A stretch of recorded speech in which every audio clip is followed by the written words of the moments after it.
มีคำถามอยู่ในฝากถามว่าอ่าใจให้มีน้ำโมโหใช่ไหมถามไอ้อัครานี่ก็ได้ร่วมกับไอ้อัคราก็ได้น้อยเขาจะฝากถามคำถามมันน้องน้อยคำถามแต่ก็คือน้องน้อยจีบคำถามที่เขาจะฝากถามนะน้อยถามเลยจ้ะไอ้อัคราตีก็ตอบได้นะจ๊ะอ๋อโดยเพิ่นบ่แน่ใจว่าทางกลุ่มเพิ่นเคยลมบ่เนาะแต่ว่าอันนี้จริงๆก็บ่ให้ฝากถามแต่ข้อยนี่แหละอยากรู้เองเนาะวิธีดับโทสะอะนะโดยใช้เวลาสั้นที่สุดสินะเจ้าจะให้เพิ่น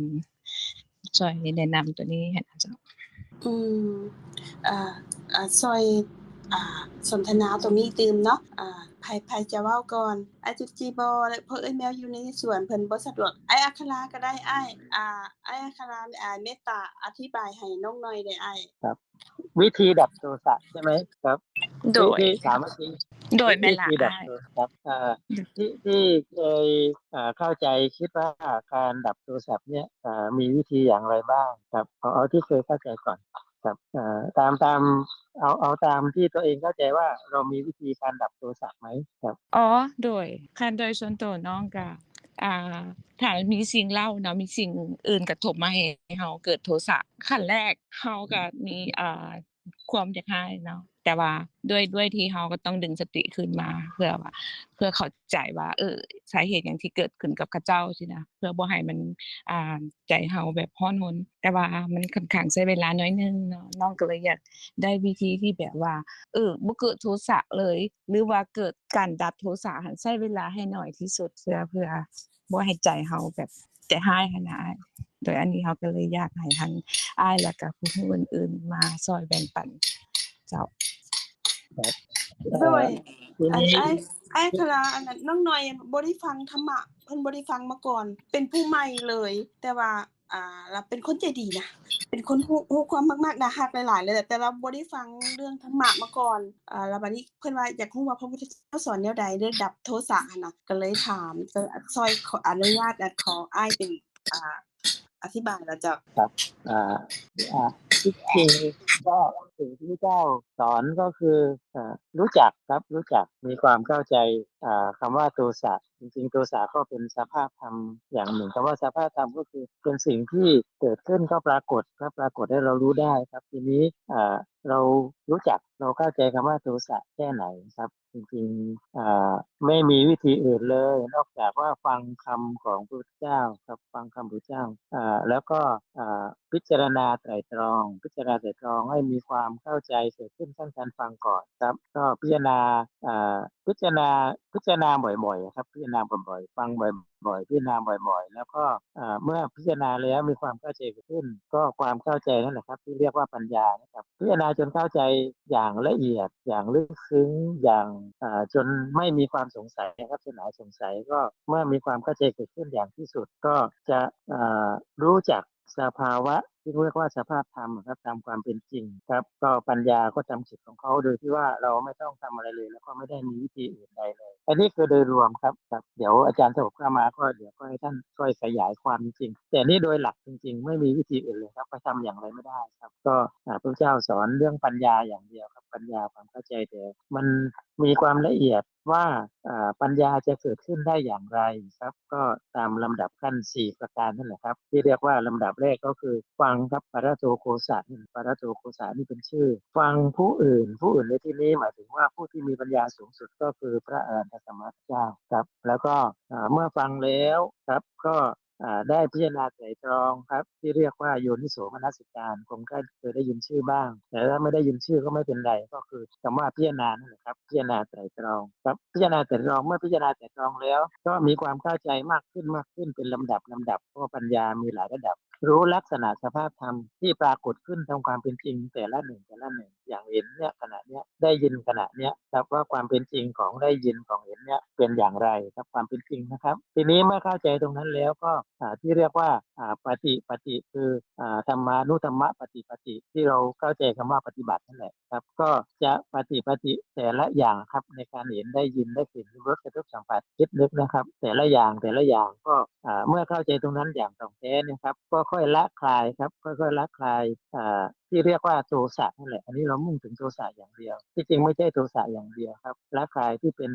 อกุศลทั้งหมดเลยได้รู้จักทั้งกุศลทั้งอกุศลครับทีนี้เมื่อได้รู้จักตัวเขาจริงๆแล้วก็จะรู้โทษรู้ประโยชน์ครับก็ไม่ต้องทำอะไรเลยธรรมานุธรรมะปฏิปฏิก็คือคำว่าปฏิบัติธรรมสมควรแก่ธรรมครับก็ประมาณนี้นะครับเดี๋ยวท่านอาจารย์สุขก็มาก็เดี๋ยวให้ท่านกล่าวแล้วเดี๋ยวเพราะว่าตรงนี้ก็ต้องใช้เวลาค่อนข้างเยอะแล้วก็ฟังบ่อยๆแล้วก็จริงๆก็มีรายละเอียดเยอะแต่ว่านี่โดยรวมก็คือประมาณนี้ที่จริงสรุปรวมลงคำว่าปัญญานั่นแหละครับอย่างเราถ้าศึกษาในเรื่องของมรรคอริยมรรคก็ตัวสัมมาทิฏฐิก็ไปลงที่เป็นปัญญาทั้งหมดเลยตัวเลขสัมมาทิฏฐิก็เป็นเรื่องของปัญญาครับก็ประมาณนี้นะครับโดยขอบใจอ้ายพลาเลยโดยขอบใจอันคุณสุภวัตหลายๆเจ้าอันโดยอันอ้ายพลาอันน่ะอ่าการดับความโมโหแม่นบ่น้องเนยถามเมื่อกี้นี่ความเข้าใจของสิ่งน่ะสิฟังมาสิ่งก็เข้าใจตามนั้นแต่บ่ได้หมายความว่าเข้าใจถูกเทื่อหั้นน่ะเป็นว่าโทสะที่มันเกิดขึ้นนั่นน่ะเรารู้ว่ามันเกิดทุกอย่างที่มันเกิดขึ้นมันดับพอมันใจร้ายแล้วมันถ้าเรารู้ว่ามันใจร้ายแล้วมันก็หมดไปตอนนี้มันดับได้ง่ายจึงเห็นว่าถ้ามันเกิดขึ้นทุกสิ่งทุกอย่างที่มันเกิดขึ้นแล้วมันก็ดับมันก็มีหมดไปน่ะถ้าเราเห็นแล้วมันจะดับแต่ถ้าเราบ่เห็นแล้วมันจะโตเป็นเราเลยเป็นเราใจร้ายเป็นเขาเฮ็ดให้เราใจร้ายเป็นสิ่งนั้นโตเลยบ่เห็นถ้าเรารู้ว่ามันเกิดขึ้นแล้วมันก็หมดแล้วสิ่งนี้จะหายไปง่ายแล้วจะเข้าใจมันจะวางง่ายหั้นน่ะบ่รู้ว่าเข้าใจถูกบ่เป็นแบบนี้หั้นน่ะอ้ายหรือว่ามีผู้ใดเข้าใจแบบใดบ่เจ้าโดยก็เชิญคำว่าเข้าใจ อ้ายเลยเจ้าอ้ายค่ะ ก็คำว่าเข้าใจนั่นแหละครับเข้าใจตัวโทสะก็เป็นสภาพธรรมอย่างหนึ่งโทสะเนี่ยครับโทสะเนี่ยถ้าโดยชื่อก็โทสะแต่ว่าอาการของความมีโทสะเนี่ยเป็นอย่างไรนะครับก็ทีนี้จริงๆแล้วเข้าใจก็คือพิจารณาครับพิจารณาสิ่งที่มันปรากฏขึ้นครับคือถ้าฟังคำพระเจ้าที่พระเจ้าท่านกล่าวว่ายังไงโทส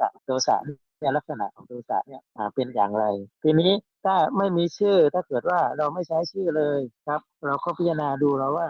ใช้ชื่ออะไรที่ขณะที่โทสะเกิดขึ้นเนี่ยครับมันเป็นอย่างไรล่ะทีนี้โทสะที่มันเกิดขึ้นแล้วเนี่ยความเป็นจริงของโทสะเป็นอย่างไรเหมือนที่น้องเสียงกล่าวมันเกิดแล้วมันก็ดับใช่ไหมครับมันเกิดแล้วมันก็ดับแต่ว่าเราจะพิจารณาได้เองอย่างไรว่าอ๋อนี่มันเกิดแล้วก็มันดับนะครับนอกจากว่าเราพิจารณาบ่อยๆแล้วเห็นลักษณะของมันคือเห็นความเป็นจริงก็ว่า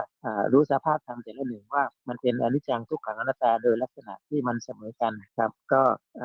แต่ว่ามันมีอยู่ในขณะนี้ได้อย่างไรในขณะที่เห็นเนี่ยครับได้ยินได้กลิ่นหรือว่ากระทบสัมผัสคิดนึกเนี่ยเรารู้ได้อย่างไรว่าในขณะที่เห็นเนี่ยมันมีโทสะไหมหรือว่ามีโทสะเมื่อหลังจากเห็นแล้วตรงนี้แหละครับเป็นสิ่งที่เราพิจารณาได้เองเนี่ยค่อนข้างยากถ้าเราไม่ได้ศึกษาตามของพระเจ้าว่าท่านกล่าวไว้ว่าอย่างไรบ้างประมาณนี้ครับโดยอ้ายเมื่อก่อนเราก็บ่ได้ฟังก็ความโทษสารก็เป็นเฮาล่ะเป็นเฮาแฮงน่ะโดยที่บ่ได้พิจารณาเลยหลังจากเรามาฟังคำสอนของพระพุทธองค์ฟังเรื่อยๆน่ะแล้วก็เห็นเห็นในก็บ่แม่นเข้าใจสภาวะธรรมแต่ว่าเห็นในขันฟังนี่น่ะว่าแม่นมันเกิดขึ้นเฮาใจร้ายเฮาโมโหนี่ก็มันเกิดขึ้นแล้วมันก็หมดมันเกิดขึ้นแล้วหมดถ้าหากเราเห็นตรงนี้แล้วก็จะเบาบางลงบ้างหั้นน่ะอ้าย บ่ได้บ่เห็นว่าเป็นเขาเฮ็ดให้เราเป็นเราเป็นหั้นน่ะถ้าเราฟังเรื่อยๆถ้าเมื่อก่อนบ่รู้เลยบ่รู้จักเลยพอมาฟังเรื่อยๆก็เริ่มเห็นน้อยหนึ่งขึ้นมาหั้นน่ะคงต้องอาศัยการฟังหลายๆการฟังหลายๆแล้วเพื่อจะละคายให้รู้ว่าบ่มีเราในจุดนี้น่ะซึ่งการโมโหมันก็เป็นอกุศลที่อันหนึ่งที่เกิดขึ้นกับความติดข้องของมนุษย์นั่นน่ะสิสมพรว่าจังไดเอ่ยมีความเห็นบ่เห็นเอ่ยเปิดไมค์เชิญเลยเอ่ย ก็อยากขออนุญาตเนาะสบายดีทุกท่านอยากสนทนากับน้องเข้าใจเอ่ย น้อยเนาะอยากสนทนากับน้องน้อยเวลาน้องน้อยคือว่าใจร้ายเฮาอยากดับเนาะแบบว่าใจร้ายเป็นหยังเฮาจังใจร้ายแบบว่าเฮาไปได้ยินหรือว่าเห็นอันใดทำนองนี้บ่ อ๋อโดยเข้าใจแล้วพรความหมายน้องหั้นก็คือแบบมีคนที่เห็นเราใจร้ายเนี่ยได้ตัวอย่างอาจจะมีหลายเหตุการณ์เนาะบางเทื่อเขาขับรถตัดหน้าเรานี่นะแบบ ก็แม่นเนาะแต่ว่าโอเคอันนี้เราก็รู้ว่าโลจิกมันประมาณหนึ่งว่าเขาเจ้าอาจจะมีเหตุหยังเนาะโดยผ่านมาหรือว่าปัจจุบันน้องก็จะคิดว่าเขาเจ้าอาจจะมีหยังซึ่งมันบ่ได้กระทบแรงกับเราเนาะซึ่งเราก็เข้าใจว่าเหตุที่เกิดขึ้นนะเกิดจากเขาเจ้าเราก็อาจจะบ่ใจร้ายถ้าเป็นเรื่องใหญ่ๆคือสมมุติว่ามีคนมาใส่บ่ร้ายให้เราหรือว่าแบบต่อหน้าเราหั้นนะเพราะว่าปัจจุบันนี้น้องเฮ็ดเวียกกับคนหลายคนเนาะมันอาจจะมีผลกระทบส่งเฮ็ดให้เราใจร้ายซึ่งบางเทื่อเขาเจ้าอาจจะเว้าบ่ถูกเนาะโดยปัจจุบันน้องคือจังอ้ายอัคราถามเนาะว่าเรามีวิธีแก้แนวใดณปัจจุบันน้องก็พยายามเข้าใจในจุดเขาเจ้าว่าเป็นหยังเขาเจ้าจึงมีเฮ็ดอาการนั้นขึ้นมาเพื่อให้เราใจร้ายหยังซี้นะแต่ว่ามันก็ค่อนข้างใช้เวลาน้อยหนึงที่น้องจะดึงสติมาหรือว่าใช้ปัญญาคืออ้ายเพิ่นแนะนำมาหั่นล่ะน้องเข้าใจว่าเราต้องมีปัญญาหรือว่ามีสติในการแก้ไขเนาะแต่คำถามน้องหันน้องอยากให้ใช้เวลาน้อยที่สุดในการดึงสติขึ้นมาเพื่อบ่อยากให้เราไปอยู่ในจุดมีโทสะหรือว่าใจร้ายร่วมกับเขาเจ้าซี้นะเอื้อย อันนี้ก็จะแบบว่าตามด้วยประสบการณ์ด้วยตัวเองเนาะในความใจร้ายจังซี่แบบที่ว่าพระพุทธเจ้าเพิ่นสอนหยังเฮาเกี่ยวกับเรื่องใจร้ายแบบว่าเป็นแค่สภาพธรรมคือเป็นสภาพธรรมอันหนึงคือพี่อัคราเว้าแล้วก็น้องเสียงเว้ามื้อนี้เกิดแล้วก็ดับเนาะแปลว่าสภาพธรรมตัวนี้เฮาจะห้ามบ่ได้เลยที่น้องน้อยเว้ามาว่าเขาเฮ็ดให้เฮาใจร้ายเพราะว่าถ้าเขาเว้าคนเฮ็ดเวียกนำกันหลายๆเนาะก็มีตัวอย่างที่ดีๆเกิดขึ้นกับตัวเอง คนที่เฮ็ดนำกันหลายๆลางเทื่อเฮ็ดในสิ่งที่ผิดหรือว่าเว้าในสิ่งที่ว่ามันบ่แม่นสิลางเทื่อเขาเจ้าเว้าหรือว่าบ่ยอมรับความจริงหรือว่ามีหลายสิ่งหลายอย่างขึ้นเพราะว่าในเวลาเฮาเฮ็ดเวียกนำหลายคนมันก็อาจจะมีสิ่งที่แบบเกิดขึ้นแต่เฮาบังคับบัญชาบ่อนนั้นบ่ได้เลยแบบถ้ามันจะเกิดปั๊บขึ้นมาโลดเฮาก็ใจร้ายโลดแบบเฮาสิถามว่าเฮาบ่ใจร้ายมันก็บ่ได้แบบที่ว่าสำหรับเอื้อยแล้วแบบรู้สึกตัวมันเป็นเฮานี่แหละก็ยังเป็นตัวตนของเฮาอยู่รู้สึกตัวว่าอันนี้มันเป็นความใจร้ายแล้วก็เบิ่งสภาพธรรมที่มันเกิดขึ้นสภาพธรรมก็ยังเป็นเฮาอยู่ว่าความใจร้ายมันเป็นแนวนี้บ่แทนที่เฮาสิไปเบิ่งเขานะเพราะว่าเขาก็เป็นเขาเฮาไปเป็นแทนเขาบ่ได้เขาก็ต้องเป็นเขาอยู่จังซั่นล่ะเขาก็ต้องเว้าแบบซั่นล่ะเขาก็ต้องเว้าผิดหรือเว้าถูกอันนั้นก็แล้วแต่เขามันแม่นสิ่งที่คนผู้นั้นเว้าหรือว่าคือรถตัดหน้าอีหยังก็สร้างมันก็เป็นเขาเจ้ามันก็เป็นเขาแต่ว่าเฮาแม่นไผล่ะใจร้ายแม่นเฮาใจร้ายแม่นเฮานี่แหละเกิดขึ้นถึงว่าเขาเฮ็ดหยังก็สร้างคันถ้าเฮาบ่ดีใจบ่ถูกสำหรับเฮาบ่ถูกอาจจะถูกก็ได้แต่สำหรับเฮาหรือว่าผิดเนาะเฮาก็ยังใจร้ายอยู่นั่นแหละเพราะว่ามันเป็นนำเฮาเองเป็นตัวเฮาที่ว่าเห็นบ่อนหั้นแล้วก็บ่หรือว่าเห็นความอยุติธรรมเนาะมันบ่ถูกเฮาก็จะไปใจร้ายเฮาจะเบิ่งสภาพธรรมตัวนั้นว่าใจร้ายมันเป็นจังซี่เนาะหัวใจเต้นแรงหน้าร้อนขึ้นมาเว้าหยังอาจจะบ่ถูกหรือว่าสำหรับเอื้อยแล้วเอื้อยเถียงคนบ่เก่งเนาะบางครั้งก็อ้าปากซื่อๆเว้าหยังบ่ออกแต่นี่ก็ค่อยๆเว้าได้แบบที่ว่าหันใจขึ้นลึกๆแล้วใจร้ายเป็นแนวนี้เนาะคันถ้าเห็นสภาพธรรมตัวนี้ก็ยังเป็นเฮาอยู่แล้วเฮาคิดว่าสภาพธรรมนี่มันเกิดแล้วมันก็ต้องมีมื้อดับมันก็เบิ่งคันถ้าเฮาเห็นแค่บ่นี้ขึ้นมานะก็รู้สึกว่าตัวเองกำลังใจร้ายเด้นี่แค่รู้สึกอันนี้ก็แบบว่าประเสริฐแล้วนะเพราะว่าบางครั้งเฮาใจร้ายขึ้นมาเฮาจะบ่รู้สึกเลยใจร้ายมันเป็นเฮารับอารมณ์ตัวหนึ่งอารมณ์ที่เฮาเห็นได้ยินมันจะมาจากส่วนหลายจะมาจากสิ่งที่เฮาเห็นแล้วก็สิ่งที่เฮาได้ยินขึ้นมาแล้วเฮ็ดให้เฮาก็ไปตามอารมณ์ตัวที่เห็นและสิ่งที่เฮาได้ยินแหละเฮาเลยใจร้ายถ้าเฮาเห็นสภาพตัวนี้น่ะมันมาตามสิ่งที่เฮาเห็นแล้วก็สิ่งที่เฮาได้ยินคันถ้าเฮาบ่เห็นนี่เฮาสิใจร้ายบ่ถ้าเฮาบ่ได้ยินเด้เฮาสิใจร้ายบ่เฮาไปได้ยินแล้วเฮาก็ได้ยินว่าอันนี้แหละเนาะมันบ่ถูกหรือว่าเขาด่าเฮาเขาเว้าให้เฮาหรือว่าเห็นอันนี้มันถูกหรือว่าบ่ถูกถ้าเห็นสภาพตัวเนี้ยก็สิว่าแล้วไผกำลังใจร้ายนี่แม่นตัวเฮาเองเด้กำลังใจร้ายแล้วผู้ที่เฮ็ดให้เฮาใจร้ายน่ะเขาเจ้าบ่ได้เป็นหยังเขาเจ้าอยู่สุขสำบายเขาเจ้าก็ว่าเขาเจ้าถูกแล้วไผถูกแม่นเฮาถูกแม่นเฮาผู้ใจร้ายนี่แหละถูกก็เลยเบิ่งตัวเองก็ค่อยๆเห็นเริ่มทีขึ้นทำอิฐก็เดือนนึงก็ยังบ่รู้สึกตัวเทื่อนึงว่าตัวเองกำลังใจร้ายเนาะแล้วก็ก็เริ่มกำลังมันเริ่มรู้สึกตัวทีขึ้นในขณะที่ตัวเองกำลังใจร้ายถึงว่าจะเกิดแล้วมันผ่านไปแล้วความใจร้ายนั้นก็เกิดแล้วเฮาเห็นนั้นก็ผ่านไปแล้วได้ยินเฮาเห็นก็ผ่านไปแล้วมันเอาคืนมาบ่ได้จะกลับคืนมาในสภาพใน ตัวนั้นบ่ได้เลย มันผ่านไปแล้ว ถึงว่าความใจร้ายของเรามันก็ผ่านไป สิ่งที่เฮ็ดให้เราค่อยๆคลายความรู้สึกหรือว่ารู้สึกตัวที่ขึ้น มันก็ค่อยๆ อันนี้มันบังคับบัญชาบ่ได้เลย ถ้าเราเห็นบ่อนนี้มันอยากค่อยๆคลายขึ้นมาแล้วความใจร้ายก็จะค่อยๆหายไปมันเป็นแค่สิ่งที่เราเห็นและสิ่งที่เราได้ยินเป็นแค่สภาพธรรมที่เกิดขึ้นกับเราถ้าเราจะใจร้ายหรือเราใจดีมันก็บ่ได้แตกต่างหยังกันสภาพบ่อนหั้นสิ่งที่เราเห็นและสิ่งที่เราได้ยินก็บ่ได้เปลี่ยนไปเลยแล้วเราสิใจร้ายไปเพื่อหยังล่ะเราสิอยู่ในสภาพตัวนี้ไปเพื่อหยังเราก็เลยเริ่มเป็นการฝึกหัดอันหนึ่งแล้วก็ค่อยๆเริ่มละคายความที่สิว่าใจร้ายบางทีมันห้ามบ่ได้เลยนะบ่เห็นปั๊บเราก็ใจร้ายปุ๊บโลดเป็นทำนองนี้บ่ฮู้ว่าน้องน้อยพออันเข้าใจในสิ่งที่อยากอธิบายบ่ โดยเอื้อพรเข้าใจเอื้อพรที่แชร์เนาะแม่นๆน้องก็รู้สึกคือเอื้อพรคือกันอันคือเอื้อพรเว้าหั้นแหละเราก็ค่อยดีขึ้นสมมุติสมัยแต่กี้เขาเจ้าเว้าเขาจะร้ายเซาไปบางเทื่อคิดคืนยังใจร้ายอยู่แต่เราก็มาคิดเองมันบ่เป็นประโยชน์หยังเนาะเขาอยู่ดีมีสุขผู้เขาสร้างความเดือดร้อนให้เราเนาะแต่เราเทื่อเดียวที่เขาเฮ็ดให้เราใจร้ายคือณขณะที่เกิดขึ้นเนาะผ่านต่อมาเขายังกลับมาคิดยังมาใจร้ายมันเราเองเป็นคนที่เฮ็ดให้เขาเจ็บเองสินะ เราก็พอเข้าใจเนาะตัวนี้นะแต่ว่าสิ่งที่น้องอยากได้หั้นนะแบบว่าเฮ็ดจั่งใดที่ว่าผู้อื่นเป็นคนเฮ็ดน่ะบ่ต้องให้มันกระทบใส่เราณขณะนั้นเลยได้บ่จังซี้นะเอื้ โอ อย เค หรือว่าเราเองต้องมีคนเป็นมีความเมตตาบ่คิดเห็นว่า โดย เขาจะด้วยเรามีความเมตตากับเขาเจ้าบ่สินะต้องแบบเมตตากับทุกคน โดยขอบใจเอ้ยสิสมพรหลายๆขอบใจที่เอ้ยกล่าวมาอันแชร์มาน่ะน้องขอบใจหลายคือส่วนตัวน้องเห็นน้อยน่ะเป็นคนบ่ใจร้ายเป็นคนที่ใจดีมีเมตตาแล้วก็อีตนผู้อื่นตลอดนะซึ่งเราบ่ได้ฟังธรรมะมาก่อนบ่ได้ฟังมาเลยบ่ได้ฟังเป็นผู้ใหม่หลายๆเลยเป็นผู้ใหม่หาแต่เข้ามาชั่วโมงนี้เป็นชั่วโมงที่2ตัวนี้นี่พระพุทธเจ้าเพิ่นสอนเลยว่าถ้าไผเฮ็ดหยังให้เฮาเฮ็ดเฮาน่ะเฮ็ดให้เฮาเขาบ่ได้อยากเป็นแบบนั้นเดะเขาบ่ได้อยากเฮ็ดผิดเดะแต่ว่าเขาเจ้าสะสมมาแบบนั้นตามพระพุทธเจ้าสอนเลยเฮาต้องมีความเมตตาให้เขาเจ้าเขาเจ้าสะสมมาแบบนั้นแหละเขาจึงเป็นคนที่แบบว่าเฮ็ดให้ผู้อื่นใจร้ายอยากเป็นคนบ่มีผู้ใดอยากเป็นคนบ่ดีอยากเป็นคนบ่ดีนะแต่ว่าด้วยการสะสมมาด้วยความบ่รู้น่ะจะแสดงอกุศลออกมาถ้าหากเฮาสิแก้ไขตรงนี้จนได้เฮาตามคำสอนของพระพุทธเจ้าน่ะเมตตาถ้าเฮาเมตตาความเมตตาช่วยได้หมดเลยเฮาจะบ่เกิดอกุศลในใจเขาเฮ็ดหยังมาเฮาก็ถ้าเวลานั้นเหมาะสมคำเว้านั้นน่ะพระพุทธเจ้าเพิ่นสอนว่าคำเว้านั้นเป็นเฮาต้องเว้าแต่คำสัตย์จริงคำมีแท้และเป็นคำที่คำที่แม่นความจริงหั้นน่ะแต่ว่าคำนี้น่ะถ้าหากเวลาบ่เหมาะสมน่ะเฮาก็อธิบายบ่ได้ต้องเก็บไว้ก่อนถ้าเวลาที่เหมาะสมน่ะเฮาก็ต้องอธิบายหรือตอนนั้นขณะนั้นน่ะเวลาที่มันเหมาะสมเฮาก็อธิบายเลยเวลาเหมาะสมก็คือเฮามีเมตตาพอบ่ตอนนั้นน่ะถ้าเฮามีเมตตาพอน่ะ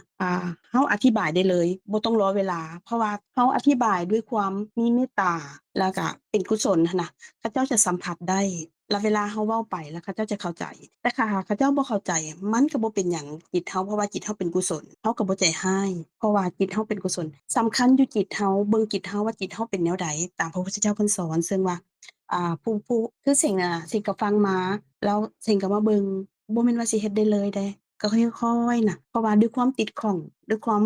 ติดข้องว่าเป็นเฮามีความเป็นเฮาหั้นน่ะสูงน่ะก็เลยว่าต้องฟังแล้วก็ค่อยๆพิจารณาไปซึ่งมันเป็นประเสริฐหลายในคำของพระองค์มีแต่คำสัตย์จริงเฮาสามารถพิสูจน์ในตัวเฮาเลยว่ามันมีอยู่ในตัวเฮาเขาเจ้าเฮ็ดให้ใจร้ายเขาเจ้าเฮ็ดบ่ถูกเขาบ่ได้อยากเป็นแบบนั้นดอกแต่เพราะว่ามันเป็นอกุศลของเขาบ่รู้ตัวเฮานี่เฮ็ดได้ว่าเฮาเห็นว่าเขาบ่ได้เฮามีเมตตานะถ้าเฮามีเมตตาเฮาอธิบายได้เลยสำคัญจิตเฮาเบิ่งจิตเฮาว่าจิตเฮาเป็นแนวใดจิตเขาเฮาบ่สามารถบังคับบัญชาได้แล้วแต่ว่าจิตเฮานี่เฮาสามารถอธิบายได้เลยได้อธิบายด้วยมีความมีเมตตาซึ่งว่ามนุษย์นี่เฮารักษาจิตเฮาเฮาเบิ่งจิตเฮาให้เป็นกุศลเฮ็ดให้จิตเฮาเป็นกุศลทันดีที่สุดถ้าเฮาจิตเฮาเป็นกุศลแล้วมันจะเจตนาเฮามันเป็นกรรมที่สะสมไว้คือสะสมไว้ตอนนี้หั้นน่ะก็คือเป็นกรรมของอนาคต เป็นการกระทำของอนาคตทุกสิ่งสัตว์โลกเป็นไปตามการกระทำแน่นอนเป็นไปการตามกรรมแน่นอนสัตว์โลกน่ะคือเฮาเฮ็ดขณะนี้มันก็เป็นกรรมของอดีตของอนาคตแต่ว่าเฮ็ดตอนนี้หั้นนะถ้าเฮามีเมตตาแล้วก็สำคัญเบิ่งจิตเฮาน่ะรักษาจิตเฮาให้เป็นกุศลผู้อื่นสิเป็นแนวใดก็เฮาบ่สามารถบังคับบัญชาได้เดะสำคัญมีเมตตานั่นแหละมีเมตตาแล้วก็อธิบายนี่จะในความมีเมตตาของเฮาหั่นน่ะแล้วจิตเฮาก็จะเป็นกุศลเฮาสร้างจิตเฮาเป็นกุศลเรื่อยๆเฮาก็สมมุติเฮาตายไปจิตสุดท้ายตรงนั้นก็จะพุ่งออกมาเฮาจะได้ไปภพภูมิที่ดีที่ดีขึ้นนั่นแหละมันเพราะว่าตายปึ๊บกับปฏิสนธิปั๊บเดะถ้าเฮาสะสมอิหยังหลายๆน่ะจิตตรงนั้นมันจะเฮ็ดให้เฮาไปเกิดเลยแต่ถ้าเฮาฟังของพระพุทธเจ้าเรื่อยๆคำสอนเรื่อยๆกุศลนี้ก็บ่แม่นเฮาถ้าเฮารู้ถึงจุดนี้นะพระพุทธเจ้าก็อยากให้เฮารู้จุดนี้แหละจุดหลักของพระพุทธเจ้าให้เฮารู้ว่าบ่มีเขาบ่มีเฮามีแต่ความว่างเปล่าซึ่งเฮามาหลงคือนางน้อยคืออธิสมพรทุกคนในกลุ่มอันนี้เป็นนามสมมุติเป็นชื่อตั้งขึ้นมาสิ่งก็เป็นนามสมมุติตั้งขึ้นมาหลงยึดหลงด้วยความติดข้องแหละจึงได้มาเกิดก็เป็นกุศลนั่นแหละเฮาเป็นกุศลตลอดเฮาจะได้มาเกิดเป็นมนุษย์บ่ซั้นก็ไปลงอบายแล้วนะการที่เฮาสะสมจิตที่เป็นกุศลนี่มันจะได้เกิดภพภูมิที่ดีแต่เหนือกว่านั้นหั่นก็คือให้รู้ว่าบ่มีเฮาบ่มีเขาถ้าเฮาเข้าใจจุดนี้ก็จะบ่สร้างภพสร้างชาตินะก็คือพระโสดาบันน่ะเพิ่นก็เริ่มมาจากปุถุชนที่บ่รู้จักเพิ่นก็จึงมาเข้าใจสภาวะธรรมตัวนี้ว่าบ่มีเฮาแล้วก็ค่อยละไปจึงเป็นพระอรหันต์ก็คือบัวที่อยู่ใต้น้ำแล้วก็ค่อยอยู่ใต้ดินก็พ้นขึ้นมาแล้วก็มาจากหน้าน้ำก็แม่นเป็นผู้บ่รู้พระอรหันต์ก็มาจากผู้บ่รู้ก็คือเฮาก็ต้องได้ฟังพระพุทธเจ้าสอนหยังได้ยังหูฟังก็ว่าเพิ่นอยากให้เฮารู้จักหยังซี้นะคือสรุปว่าก็มีเมตตาพระพุทธเจ้าสอนให้เฮามีเมตตาซึ่งถ้าหากการปฏิบัติก็เป็นการปฏิบัติธรรมแหละเฮาเฮ็ดทุกมื้อนี่นะปฏิบัติธรรมบ่แม่นว่าไปอยู่วัดได้อยู่ทุกขณะที่เฮาเข้าใจสภาวะธรรมตามความเป็นจริงที่มันเกิดขึ้นนั่นน่ะแม่นอันนี้คือน้อยเฮ็ดนั่นแหละคือน้อยบ่ได้ฟังมาน้อยเฮ็ดก็แม่นถูกแล้วถึงบ่ฟังคำพระพุทธเจ้าแต่คันเฮารู้เฮ็ดก็แม่นตามนั้นเพราะว่าคำของพระพุทธเจ้าเป็นคำจริงเดะเป็นคำสัตย์จริงตั้งแต่พระพุทธเจ้าบ่ได้บังเกิดมาน่ะก็คำเหล่านี้มีอยู่แล้วความจริงนี่มีอยู่แล้วแต่พอมนุษย์เฮาบ่รู้แล้วมันหลงหลงผิดว่าเป็นเฮาน่ะหลงในวัฏฏะนี่น่ะพอพระพุทธเจ้ามาบังเกิดขึ้นแล้วเพิ่นน่ะมาตรัสรู้แล้วเพิ่นจึงมาบัญญัติให้เฮาเดินตามก็คืออริยสัจสี่นี่แหละตามนี่แหละคือพวกเฮานั่นจะล้มกันก็ล้มเรื่องทุกข์แล้วก็มีเหตุแห่งทุกข์แล้วก็ดับทุกข์แล้วก็มีหนทางการเดินน่ะมรรค8หั้นแต่ยืนการที่เกิดขึ้นที่คำถามน้อยก็นอนอยู่ในคำสอนของพระพุทธเจ้าเพิ่นสอนหมดคือเมตตาที่น้อยเฮ็ดนั่นแหละพระพุทธเจ้าสอนที่น้อยบ่ได้ฟังมาแต่ว่าน้อยเฮ็ดถูกแล้วที่มีเมตตาก็เห็นปกติแล้วบ่น่าจะเกิดคำถามแบบนี้กับน้อยเพราะว่าเห็นน้อยมีเมตตาตลอดเห็นแก้ไขอิหยังก็ได้ชัดเจนตลอดหั้นน่ะก็นี่แม่นมีเมตตาแหละน้อยแล้วพอมาจิตเฮาจะเป็นกุศลส่วนเขาเจ้าสิเป็นแนวใดหั่นบ่สำคัญแล้วสำคัญเบิ่งจิตเฮาน่ะสำคัญที่สุดจิตผู้อื่นหั่นเฮาบ่สามารถไปบังคับบัญชาได้เดะอันจั่งคันเข้าใจมาแบบนี้หรือว่ามีผู้อื่นเคยเสริมบ่พี่แหม่มช่วยเสริมบ่หรือว่าอาจีเสริมบ่หรือสิสมพรอีกก็ได้หรือผู้ใดก็ได้จ้ะอ้ายอัคราก็ได้จ้ะช่วยเสริมมุมนี้บ่นำท่าอาจารย์เพิ่นก็ได้จ้ะขออนุญาตเพิ่มเติมบนนี้อีกน้องสิงห์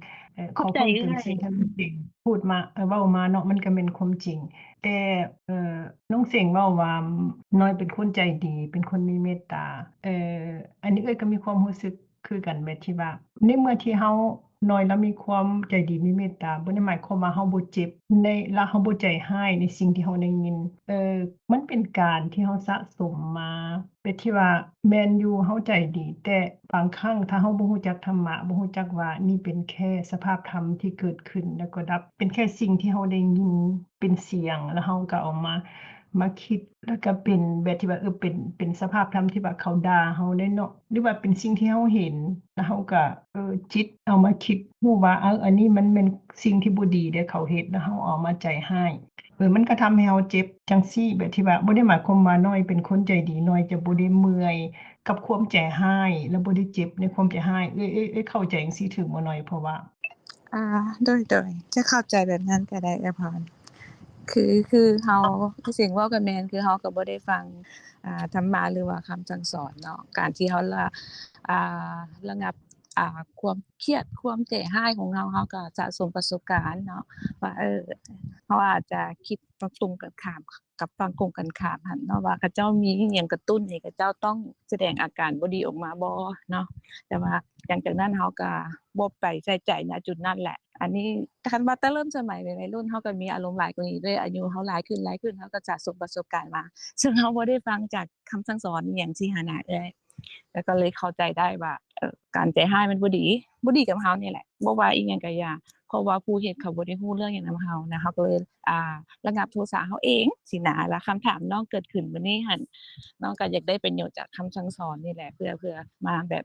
นี่หยังก็ภาษาลาวแม่นแบบมันเป็นเทรนจิตใจเฮาเพื่อบ่ให้มันเข้าไปอยู่ใน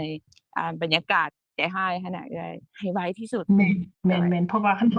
าก็คือความอันที่ว่าเขาเอิ้น entraînement ภาษาฝรั่งภาษาลาวก็หมายความว่าต้องให้มันเคยชินในการความรู้สึกตัวเนาะแบบที่ว่าเป็นแค่เสียงที่เฮาได้ยินในนี้เป็นแค่สิ่งที่เฮาเห็นเฮ็ดให้เฮาใจร้ายและสิ่งที่เฮาจะดับบ่นี้ได้ก็คือการรู้สึกตัวแล้วก็แบบที่ว่าหันมาเบิ่งตัวเองสำหรับเอื้อยเนาะง่ายๆคือแบบว่าส่องอันแว่นหรือว่าส่องกระจกส่องแว่นเบิ่งตัวเองในขณะที่เฮาใจร้ายหน้าบึ้งตาทะลึกหรือว่าจะใจร้ายใส่เขาแบบว่าสีหน้าบ่ยิ้มแย้มแจ่มใสเลยแม่นไผเป็นทุกข์ก็เฮานี่แหละทุกข์คือน้องเว้ามาเมื่อกี้แบบที่แบบถ้าเฮารู้สึกตัวว่ามันเป็นความใจร้ายซื่อๆจังได๋มันก็ดับแล้วไผล่ะต้องเข้าใจในธรรมะต้องเข้าใจว่าในสิ่งสภาพธรรมที่เกิดขึ้นก็ต้องเป็นตัวเฮานี่แหละกว่าจะไปเข้าใจว่าบ่แม่นเฮาก็รู้ได้ยินอยู่ว่าเป็นแค่สภาพธรรมเป็นแค่จิตเห็นที่เฮาไปเห็นเป็นแค่สภาพธรรมที่เฮาได้ยิน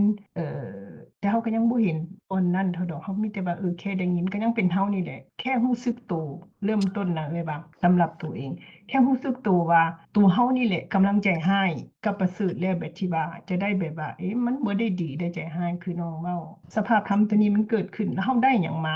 สิ่งที่ดีก็มีแต่ว่าแก้ปัญหาอันใดเกิดขึ้นเฮาก็แก้ปัญหาบ่ทันอันใดถูกเฮาก็ว่าถูกอันใดแม่นเฮาก็ว่าแม่นในที่ตัวนี้แล้วก็ค่อยๆเห็นสภาพธรรมแล้วก็ค่อยเรียนรู้ว่าเห็นแม่นหยังได้ยินแม่นหยังแล้วเฮาได้กินเพราะว่าเฮาจะรู้สึกได้รับรู้ได้ใน5ช่องทางที่เอาที่แล้วก็ที่ส่งไปช่องทางที่6คือคิดนึกเนาะถ้าเฮาบ่มีในการรับรู้บ่นี้ใน5ช่องทางคือตาหูดังแล้วก็ลิ้นความรู้สึกทางกายแบบที่ว่าเย็นหรือร้อนอ่อนหรือแข็งบ่นี้มันก็จะบ่มีหยังเลยโลกที่ว่าความใจร้ายที่เฮาได้ยินทางหูเฮาก็จะบ่ได้ยินคือคนหูหนวกสิเขาก็จะบ่ได้ยินเสียงแล้วก็บ่ได้ยินว่าไผด่าเลยความใจร้ายนี่มาจากการด่าหรือการได้ยินเสียงก็จะบ่มีตามไว้คือได้แล้วก็คนที่ตาบอดซะเขาเจ้าก็บ่ไปใจร้ายในสิ่งที่เขาเจ้าเห็นหรือว่าดีใจในสิ่งที่เขาเจ้าเห็นเพราะว่ามันโลกตัวนี้มันจะบ่แล้วก็บ่ได้เห็นเฮาคือว่าถ้าเฮาเป็นสมมุติเฮาตาบอดซะเฮาได้เห็นในสิ่งที่เฮาบ่ดีใจบ่มักแล้วเฮาไปใจร้ายมื้อนั้นสมมุติว่าเฮาบ่เห็นเนี่ยเฮาก็บ่ได้ใจร้ายอันนี้เฮาโชคดีที่เฮาเห็นเฮาก็เลยเปลี่ยนความคิดใหม่ว่าเป็นแค่สิ่งที่เฮาเห็นแล้วอันใดบ่ถูกเฮาก็แบบว่าเปลี่ยนแปลงจิตใจตัวเองให้ใจร้ายขึ้นมาเฮาก็ทุกข์เฮาก็หันใจบ่ได้แล้วก็แบบที่ว่ามีความทุกข์เฮาก็แก้ไขปัญหาไปตามสภาพของมันก็เลยเป็นคือกันกับอันภาวนาอันหนึ่งหรือว่าเรียนปฏิบัติอันหนึ่งที่ว่าเริ่มค่อยๆดีขึ้นเริ่มเข้าใจในสภาพธรรมสิ่งที่เกิดขึ้นกับเฮาว่าความจริงมันหยังความจริงก็เป็นแค่สิ่งที่เฮาเห็นและสิ่งที่เฮาได้ยินสิ่งที่เฮาสัมผัสได้ในโลกทั้ง5ของเฮาแค่นั้น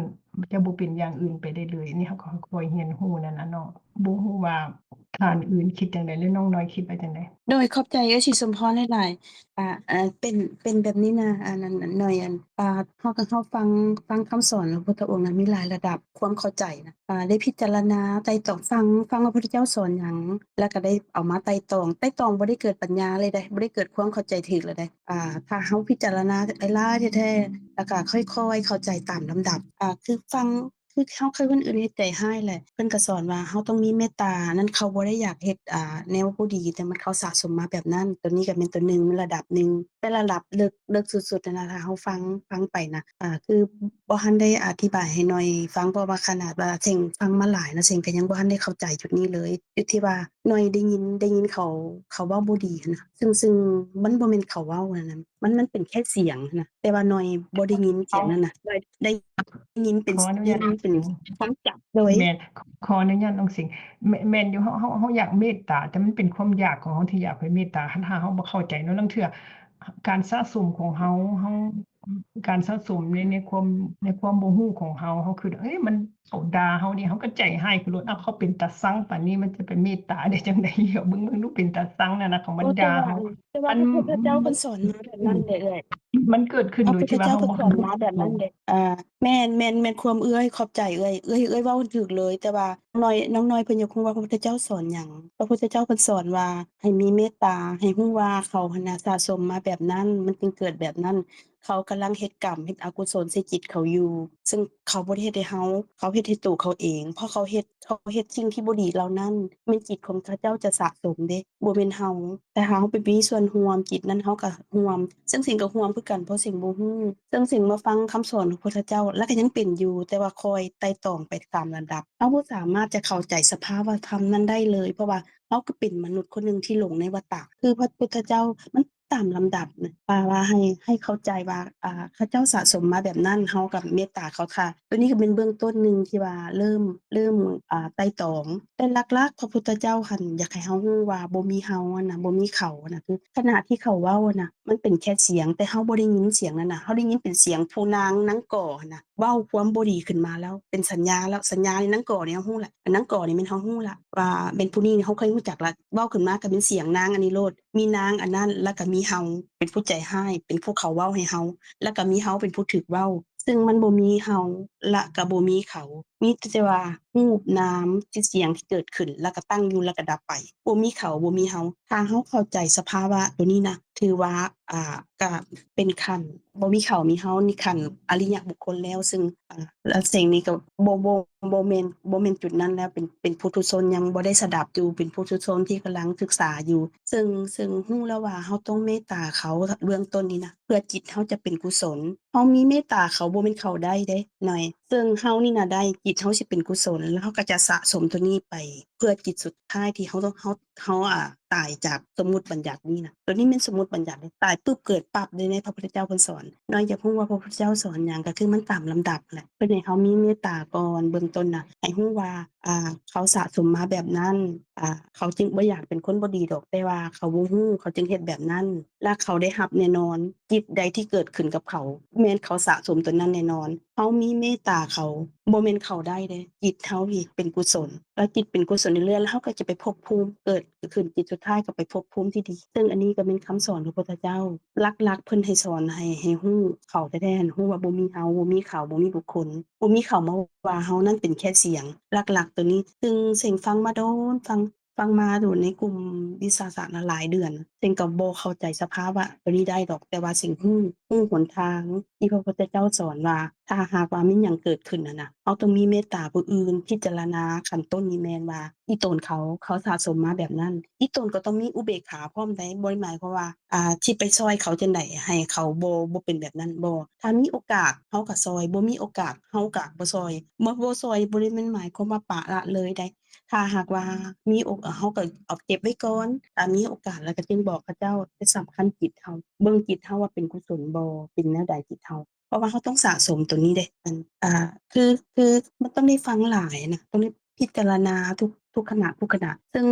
เกิดเป็นมนุษย์มาสิ่งนี้สำคัญที่สุดในความได้เกิดมาเป็นคนทรัพย์สมบัติเงินหลังใหญ่หยังก็บ่ได้มีคุณค่าเท่าคำสอนพระพุทธเจ้าคำสอนนี่ล่ะจะเฮ็ดให้เราหลุดพ้นจากวัฏฏะนี้ได้ตกความติดของนี้ได้แต่นิสัยที่เราเอามาคือนี่มีพระสูตรเดะพระอรหันต์ที่เพิ่นเคยเกิดเป็นลิงมาก่อนนะแต่ขนาดเพิ่นบรรลุธรรมแล้วนะเพิ่นก็ยังนิสัยก็ยังอยากคือลิงเก่า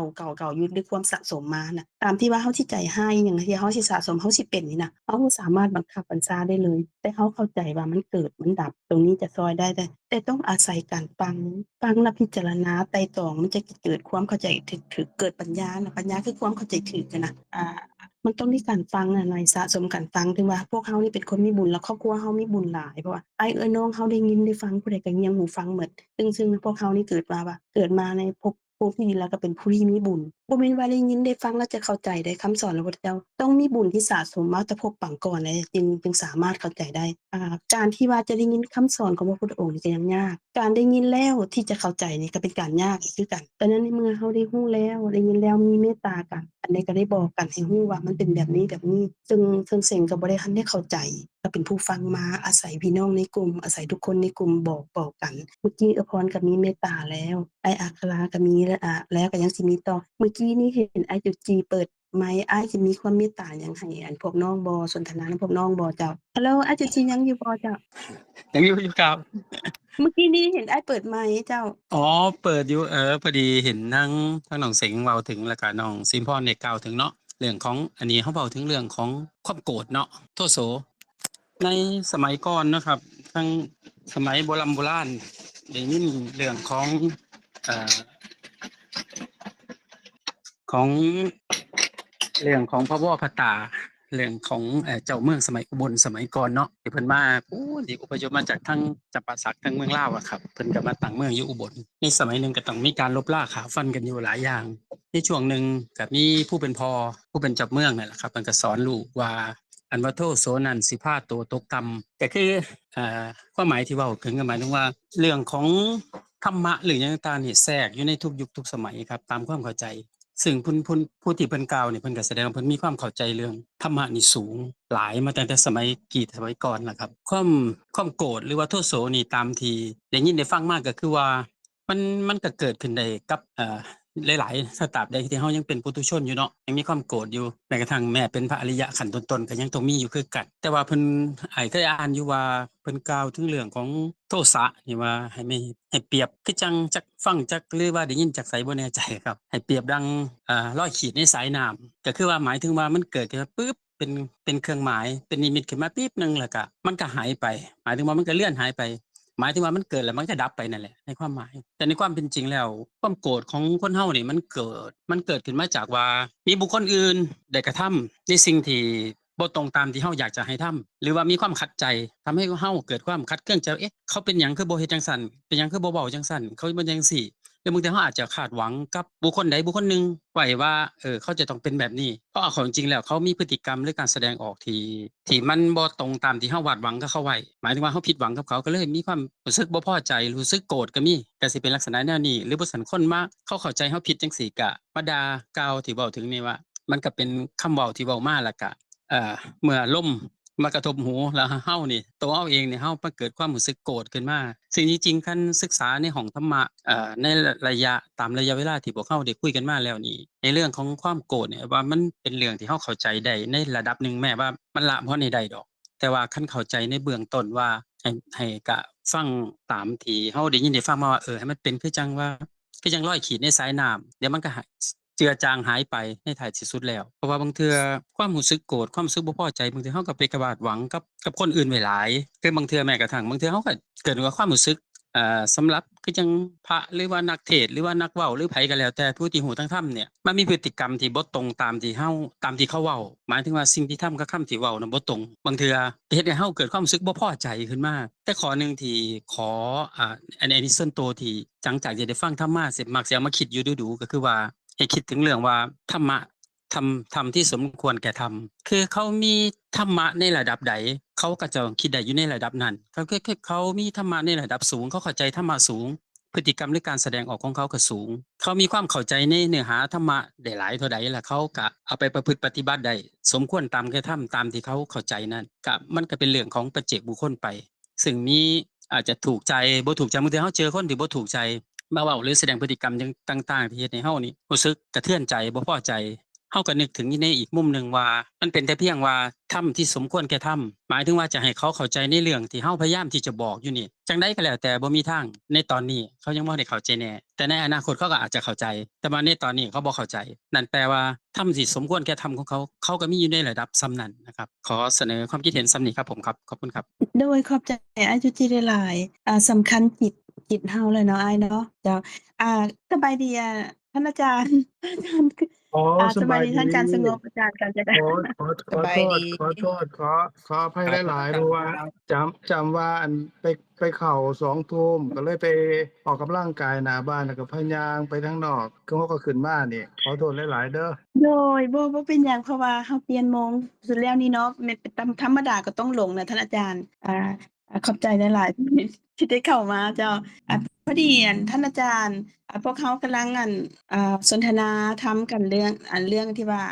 มีคำถามอะนะก็ได้ล้มได้ออกความเห็นไปหลายอันนั้นสิสมพรเพิ่นก็ได้มีคำเห็นได้เว้าแอกคลาก็ได้กล่าวคำของพระพุทธเจ้าขึ้นมาได้แล้วมีตั้งแต่ว่าอันขอน้องหน่อยหั้นน่ะทบทวนคำถามตื่มเจ้าทบทวนคำถามตื่มพระอาจารย์เข้ามาแล้วอาจารย์จะได้เพิ่มเติมให้พวกเขาตื่มเจ้าเพราะว่าที่กล่าวมันมีไอ้คล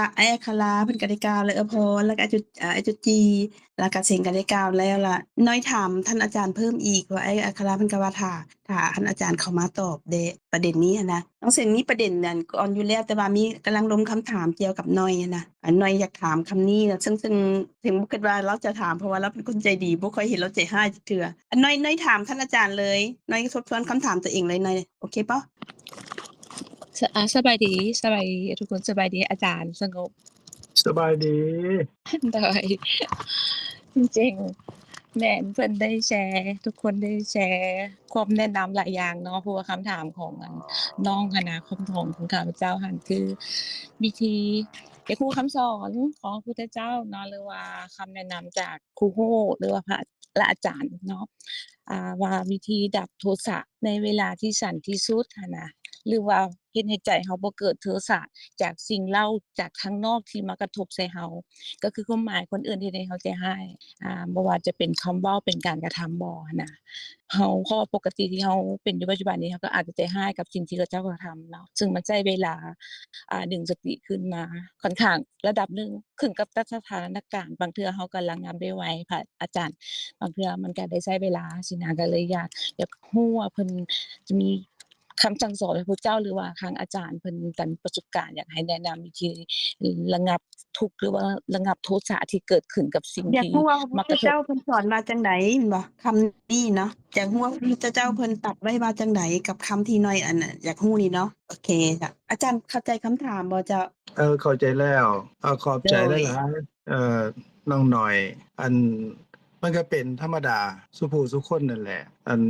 ลางเทื่อเฮาก็เห็นเขาเจ้าเฮ็ดบ่ดีลางเทื่อเขาเจ้าก็เว้าบ่ดี เฮาก็เกิดโทสะก็คือว่าเครียดธรรมดานี่ลางเทื่อเขาเจ้าว่าเฮาก็ว่าตอบเข้าไป อันนี้เป็นภาษาของชาวบ้าน เขาทำลายร่างกายเฮาก็ทำลายร่างกายเขา อันนี้ก็เป็นวิธีการของคนทั่วๆไป ผู้ที่อดที่ทนได้จักหน่อยก็บ่ตอบโต้ แต่ก็ยังหาวิธีการตอบโต้โดยวิธีใดวิธีหนึ่งอยู่ อันนี้เป็นคนทั่วๆไปบัดทีนี้เขาก็ต้องมาคิดถึงว่าพระพุทธเจ้าเพิ่นสอนว่าจั่งใด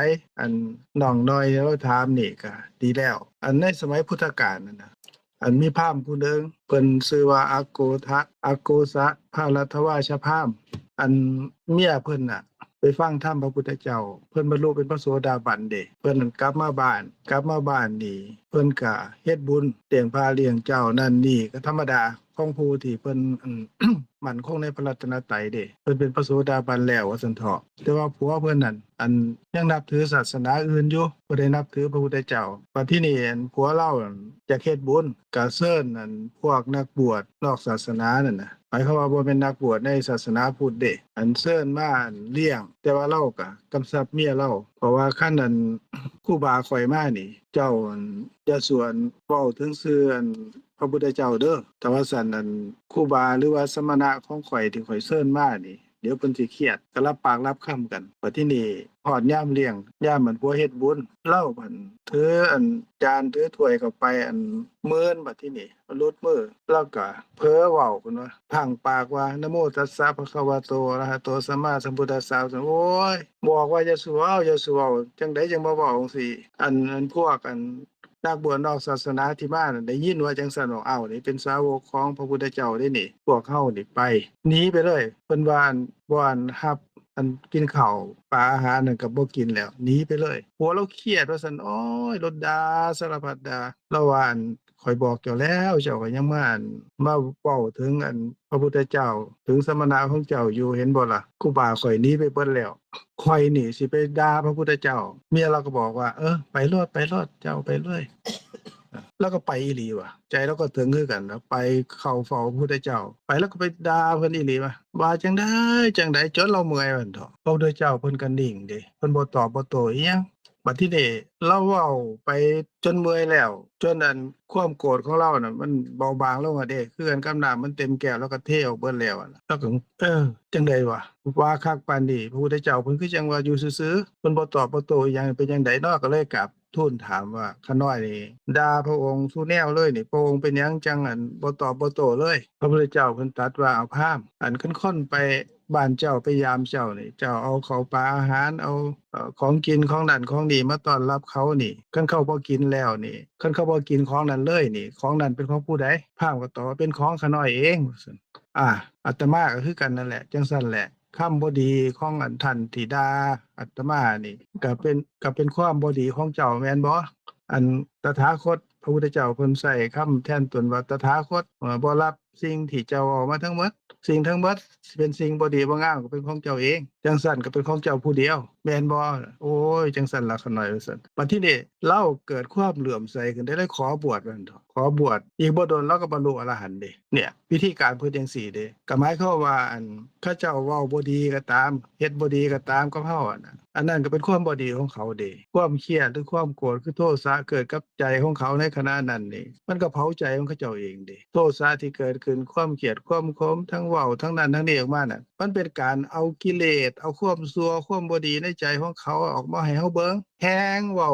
แฮงเว้าหยาบคายเท่าใดแฮงกระทำการทางกายบ่ดีบ่งามเท่าใดก็แฮงเฮ็ดให้เห็นในใจเขาเจ้าว่าเราเป็นคนบ่ดีจังไดความบ่ดีที่เกิดกับจิตใจนั้นบ่เป็นความบ่ดีของผู้อื่นเด้ของผู้เราเองเผาในจิตของเราในขณะนั้นก็ส่ำว่าเราเป็นคนป่วยหยังป่วยเพราะว่าใจเรามันถูกไฟคือความโกรธกับความโมโหคือโมหะนั่นน่ะเผาใจเราป่วยจนถึงขนาดว่าเว้าออกมาเป็นคำเว้าที่บ่ดีบ่งามนั่นเด้คนดีๆเขาบ่เว้าแต่ว่าคนเครียดให้กันน่ะเอามาเว้าตีก็มีฆ่าเขาก็มีทำร้ายร่างกายเขาน่ะก็คนดีๆเขาบ่เฮ็ดแต่ว่า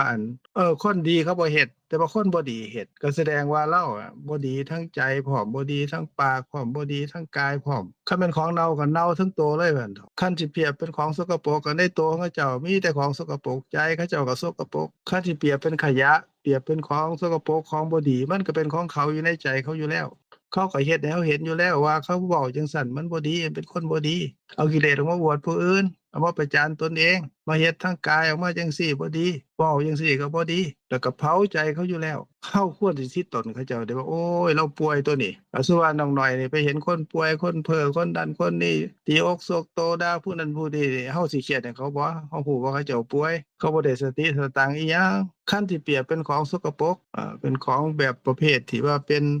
ขยะเป็นว่าซั่นเถาะเป็นก็ในตัวเขาเจ้าเฮาก็เห็นอยู่ว่ามันเหม็นมันบ่ดีมันสกปรกคันเฮาสิไปเอา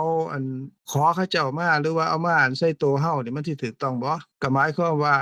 ตัวเฮานี่ใจเฮานี่กายเฮานี่วาจาเฮานี่ก็ปกติดีอยู่แต่ว่าเฮาเห็นเขาเฮ็ดจังซั่นแล้วเฮาก็ฮู้อยู่ว่าบ่ดีเป็นของสกปรกเป็นเป็นอัน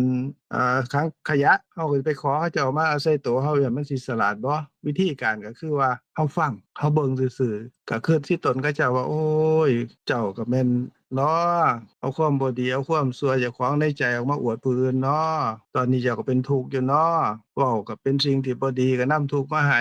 การกระทำก็บ่ดีก็นำทุกข์มาให้ทุกข์ในชีวิตประจำวันของเจ้าแล้วก็ความทุกข์ความบ่ดีสะสมในจิตของเจ้าตอนนี้ก็สะสมในจิตของเจ้าในขณะต่อๆไป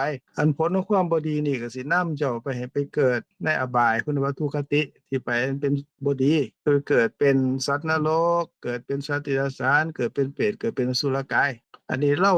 เดือดร้อนสกปรกทั้งใจทั้งกายทั้งวาจาเราในชาตินี้แล้ว ชีวิตความเป็นอยู่เราในชีวิตประจำวันเราก็บ่มีความสุขอยู่แล้วอยู่กับลูกกับเมียหรือกับลูกกับผัวกับพี่กับน้องเขาเจ้าก็บ่ฮักบ่หอมเขาก็เดือดเขาก็ร้อนกับเราอยู่บัดที่เราตายไปแล้วเราก็ไปเกิดเป็นสัตว์นรกแหน่เกิดเป็นสัตว์เดรัจฉานแหน่เกิดเป็นเปรตเป็นอสุรกายเฮาสิไปเกิดนำเขาบ่ล่ะหรือว่าเฮาสิที่ตนเขาหรือว่าเฮาสิฮู้ว่าโอ้มันบ่ดีจังซี่เนี่ยเขาแสดงให้เฮาเห็นอยู่เป็นตัวอย่างเฮาอยู่เฮาต้องขอบคุณเขาว่าเขาเฮ็ดให้เป็นตัวอย่างให้เฮาเห็นอยู่แล้วว่ามันบ่ดีคันเฮาฮู้จังซี่แล้วนี่เฮาควรสิขอบคุณเขาเดะคันบ่ขอบคุณก็บ่เป็นหยังแต่ว่าอย่าสิไปเอาของบ่ดีอันนั้นมาใส่เฮาสรุปสั้นๆก็คือว่า1เฮาบ่ตอบโต้2เฮาก็คิดว่าโอ้เจ้านี่ก็จะแม่นแสดงความชั่วในใจเจ้าออกมาให้ผู้อื่นเห็นเนาะเอามาอวด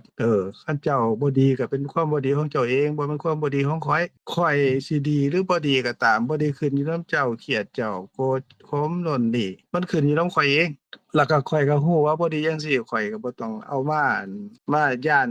นเจ้าอะย้านเจ้าได้ลื่นข้อยย้านเจ้ามีความทุกข์ความเดือดร้อนเกินข้อยก็สิขอมาแหน่คันเป็นจังซั้นนั่นมันสิเป็นการกระทำที่ฉลาดบ่เป็นการกระทำที่บ่ดีบ่คันเราเห็นเขาโกรธจังซั้นเห็นเขาบ่ดีจังซั้นแล้วนี่เฮาก็สิบ่ดีคือเขาก็หมายความว่าเฮานี่แย่กว่าเขาเด้บ่แม่นบ่ดีส่ำเขาได้กลายเป็นว่าบ่ดีกว่าเขาอีกเพราะว่าเฮาฮู้อยู่แล้วว่าบ่ดีเฮาก็ยังเอามาอยู่ฮู้อยู่แล้วว่าเป็นของสกปรกเฮาก็ยังไปขอเขามาอยู่หรือไปแย่งเขามาอีกหรือว่ามันเป็นยาพิษที่เผาใจเขาอยู่แล้วเฮาก็ไปขอยาพิษเขามากินอีกอันนี้นี่เฮาต้องพิจารณาให้เข้าใจจังซี่อันที่1ก็คือว่าบ่ต้องตอบโต้เฮาก็เบิ่งเขาเฉยๆอันที่2โอ้เป็นที่ตนเนาะอันที่3ก็โอ๊ยจะแม่นเราเอาความชั่วความบ่ดีมาแสดงให้เฮาเบิ่งเนาะอัน เป็นตาอยากหัวเนาะโอ้คนเฮาอยู่ดีๆก็เป็นบ้าตัวนี้ขึ้นบ่โกบ่โบ้ขึ้นมาถ้ากระทืบเท้าเว้าจังซั่นจังซี่โอ้ยคนดีๆก็เป็นไปทั่วเนาะเฮาก็เป็นตาอยากหัวเด้เป็นตาที่ตนพร้อมอะนะบัดทีนี้คันยังคิดบ่ได้จังซี่ก็คิดว่าเขาเครียดแต่เฮานี่ลางเทื่อเฮาก็เคยเครียดคือกันเด้ลางเทื่อเฮาก็เคยว่าคือกันเด้ลางเทื่อเฮาก็เคยเฮ็ดคือกันเลยอ้าวก็แล้วกันไปก็แล้วกันอันนี้คือง่ายๆในปัจจุบันทันด่วนได้ว่าเฮาก็เคยด่าคนอื่นคือกันเฮาก็เคยทำร้ายคนอื่นโดยวิธีการต่างๆคือกันอ้าวเฮาก็เคยเป็นเขาก็เคยเป็นอ้าวเลิกแล้วต่อกันจังซี่ก็ได้แต่ว่าวิธีการที่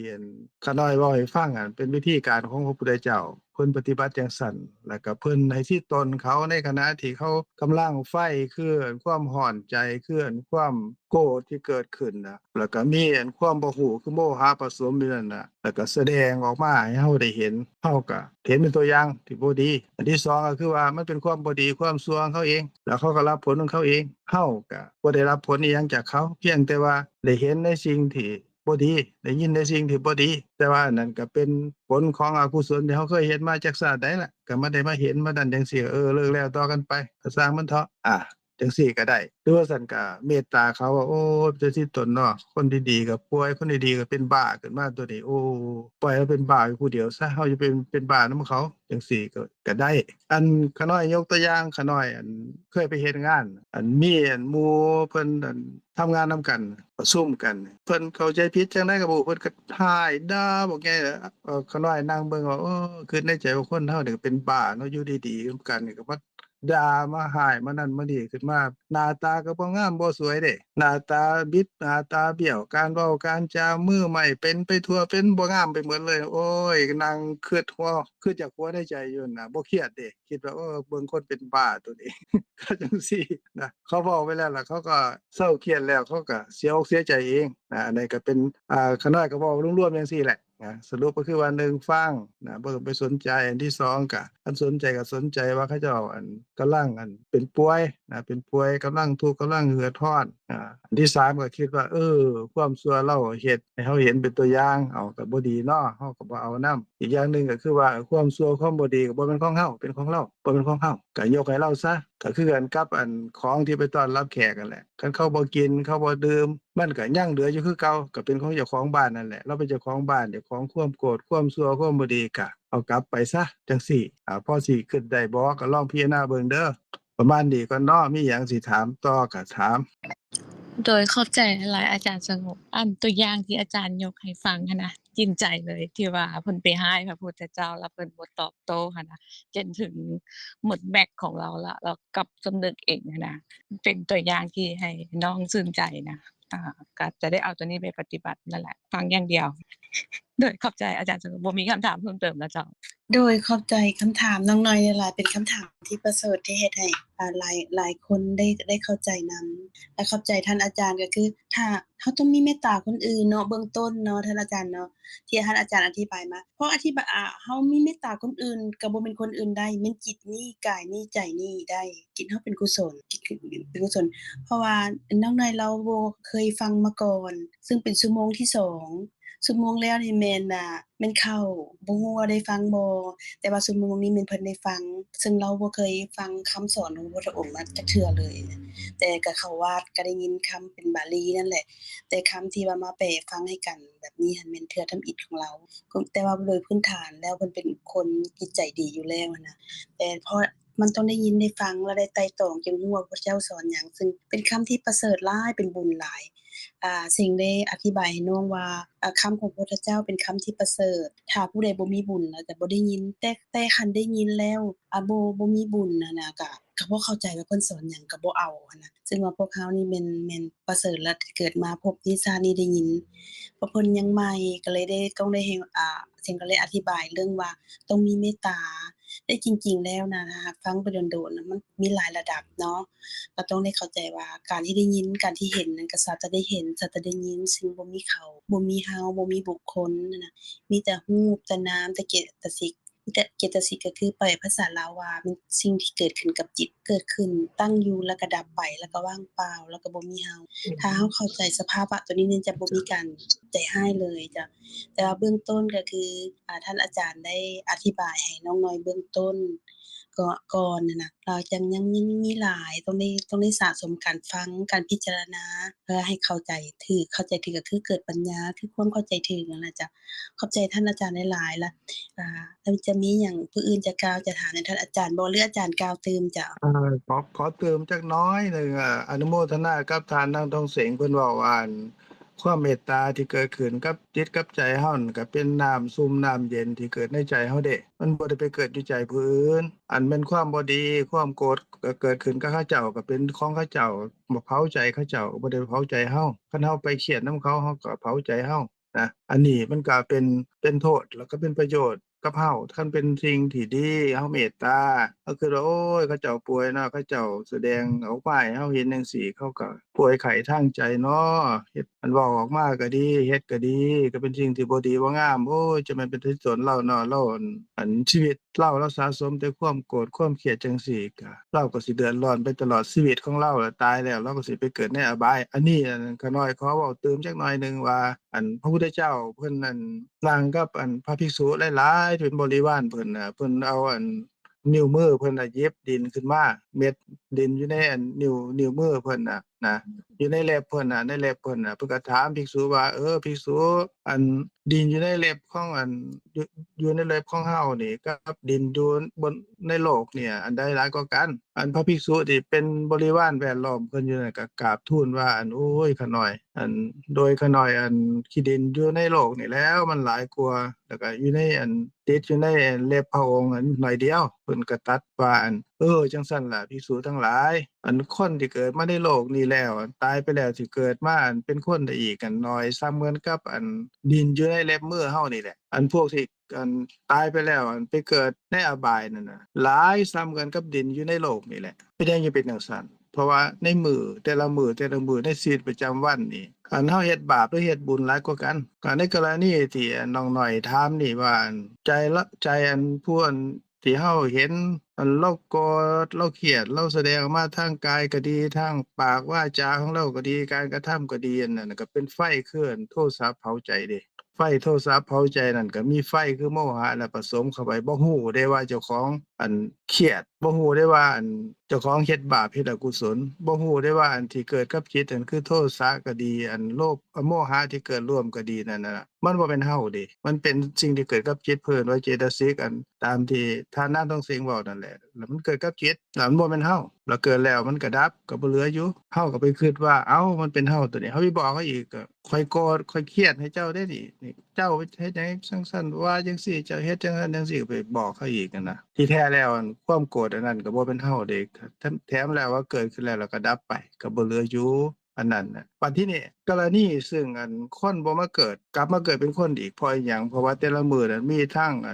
ส่วนที่เครียดคือความโกรธนี่แหละแล้วก็ความโลภติดข้องในสิ่งที่เฮาอยากได้ต้องการแล้วมีโมหะคือความโมโหแล้วเกิดขึ้นนำว่าเป็นเฮาเด้เป็นของเฮาเด้ก็แสวงหาคืนเป็นไปในส่วนที่อยากได้อันนั้นอยากได้อันนี้หรือบ่ได้ตามนั้นเครียดขึ้นมาแล้วก็พยายามเฮ็ดการกระทำต่างๆทางกายก็ดีทางคำเว้าก็ดีนี่เป็นไปในทางที่บ่ถูกต้องดีงามเพิ่นว่าเป็นอกุศลก็ทั้งมื้อวัดมื้อในส่วนที่คิดเมตตากรุณาอย่างทานนั้นต้องเสียงเว้าเมื่อกี้นี่คือคิดว่า